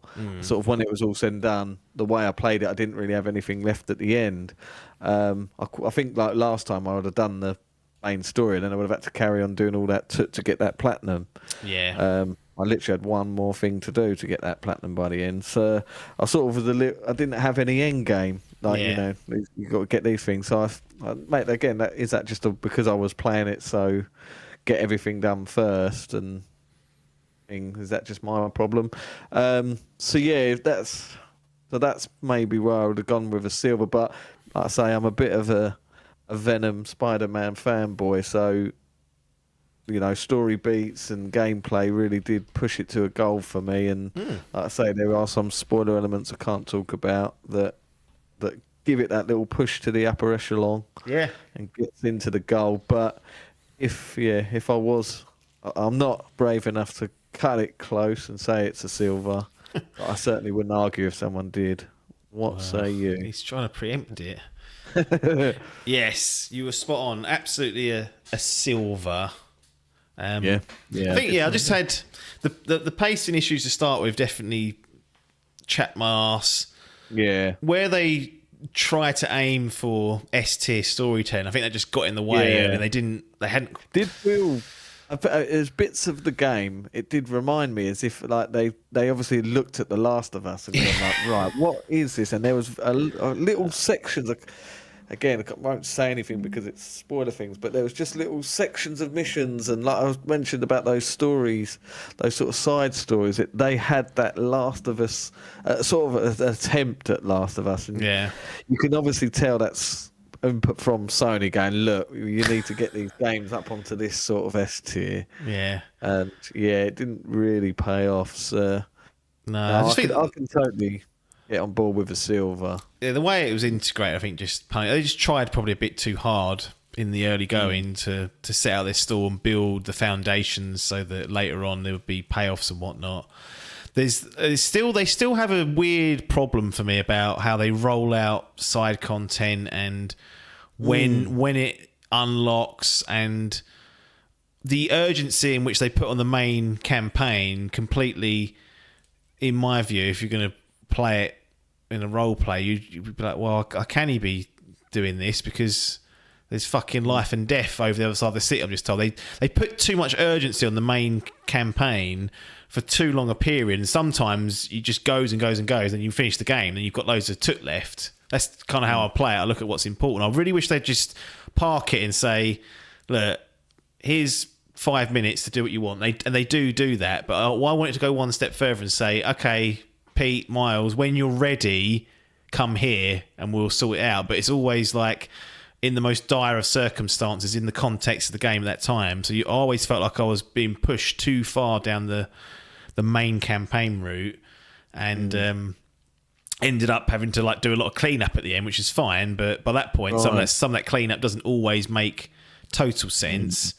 And we talked about, you know, the MJ section. That's almost an unforgivable sin to have included it and had the arrogance to expand on it and say, yeah, we're gonna add more gameplay elements, make it longer and make it more irritating. That is head up arses.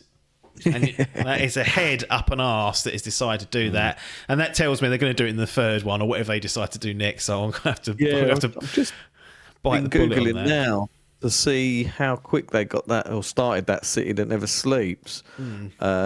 And that was Spider-Man 2018 was released in September the 7th, and the first piece of DLC came out October, so just over a month. So it'd be interesting. I get the vibe that they're going to go down the DLC route again. I mean, we didn't get anything for Miles, but no, that was only half a game for half a Spider-Man. Ain't good enough. But yeah. So did they leave it and stick everything in their basket and wait for the third? Absolutely. Imagine will be coming. I assume. You would assume so. This, I don't know how it's selling. You said it's outselling. Is it outselling Mario at the current? I don't think it will eventually, but it just in that initial week to annoy Sam and like to find it there. But it's doing very well by their standards, it would seem, and I think it's their fastest selling game in 24 hours that they'd ever first party. So Spider-Man 3. Digital only. Well, that'll ruffle feathers for sure. But it gets itself a gold of Adkins and a silver off me. I've given out very few golds this term. Only one, Resident Evil 4. And then I've one platinum, Persona 5 Royal, but that wasn't released this year. I think that's really damaged everyone. Because I just that's the trouble. You do fucking loved that game, and everything since then I'm kind of like, eh. Oh, well, it's Starfield comparison. I keep comparing it to Baldur's Gate. Like, that is the trouble. You taste the creme de la creme, and it poisons the mind. It really has destroyed a lot of other games. That Persona. That's an old game, but I just loved it so much. I saw that today. I forgot that was 2017. And in fact, I'm looking at it. Resident Evil 4. That's the only other gold. That's the gold I gave out. So you got one platinum and one gold. Resident Evil 4, I played that whilst I was playing Persona 5 and I finished it before I finished Persona 5. I wonder whether if I'd finished Persona 5 and then done Resident Evil 4, I'd have been like, it's more Resident Evil. But it's been a tough year out there for people, but they don't care. They're all getting in the gather, they're all getting recognised, and it's a gold for Spider-Man 2 and a silver from me, Mr. Adkins. Coming up trumps, giving Insomniac their flowers, tipping the cap, gold and silver, Marvel Spider-Man 2. Nothing more for us to say other than thanks for your time and ta-da.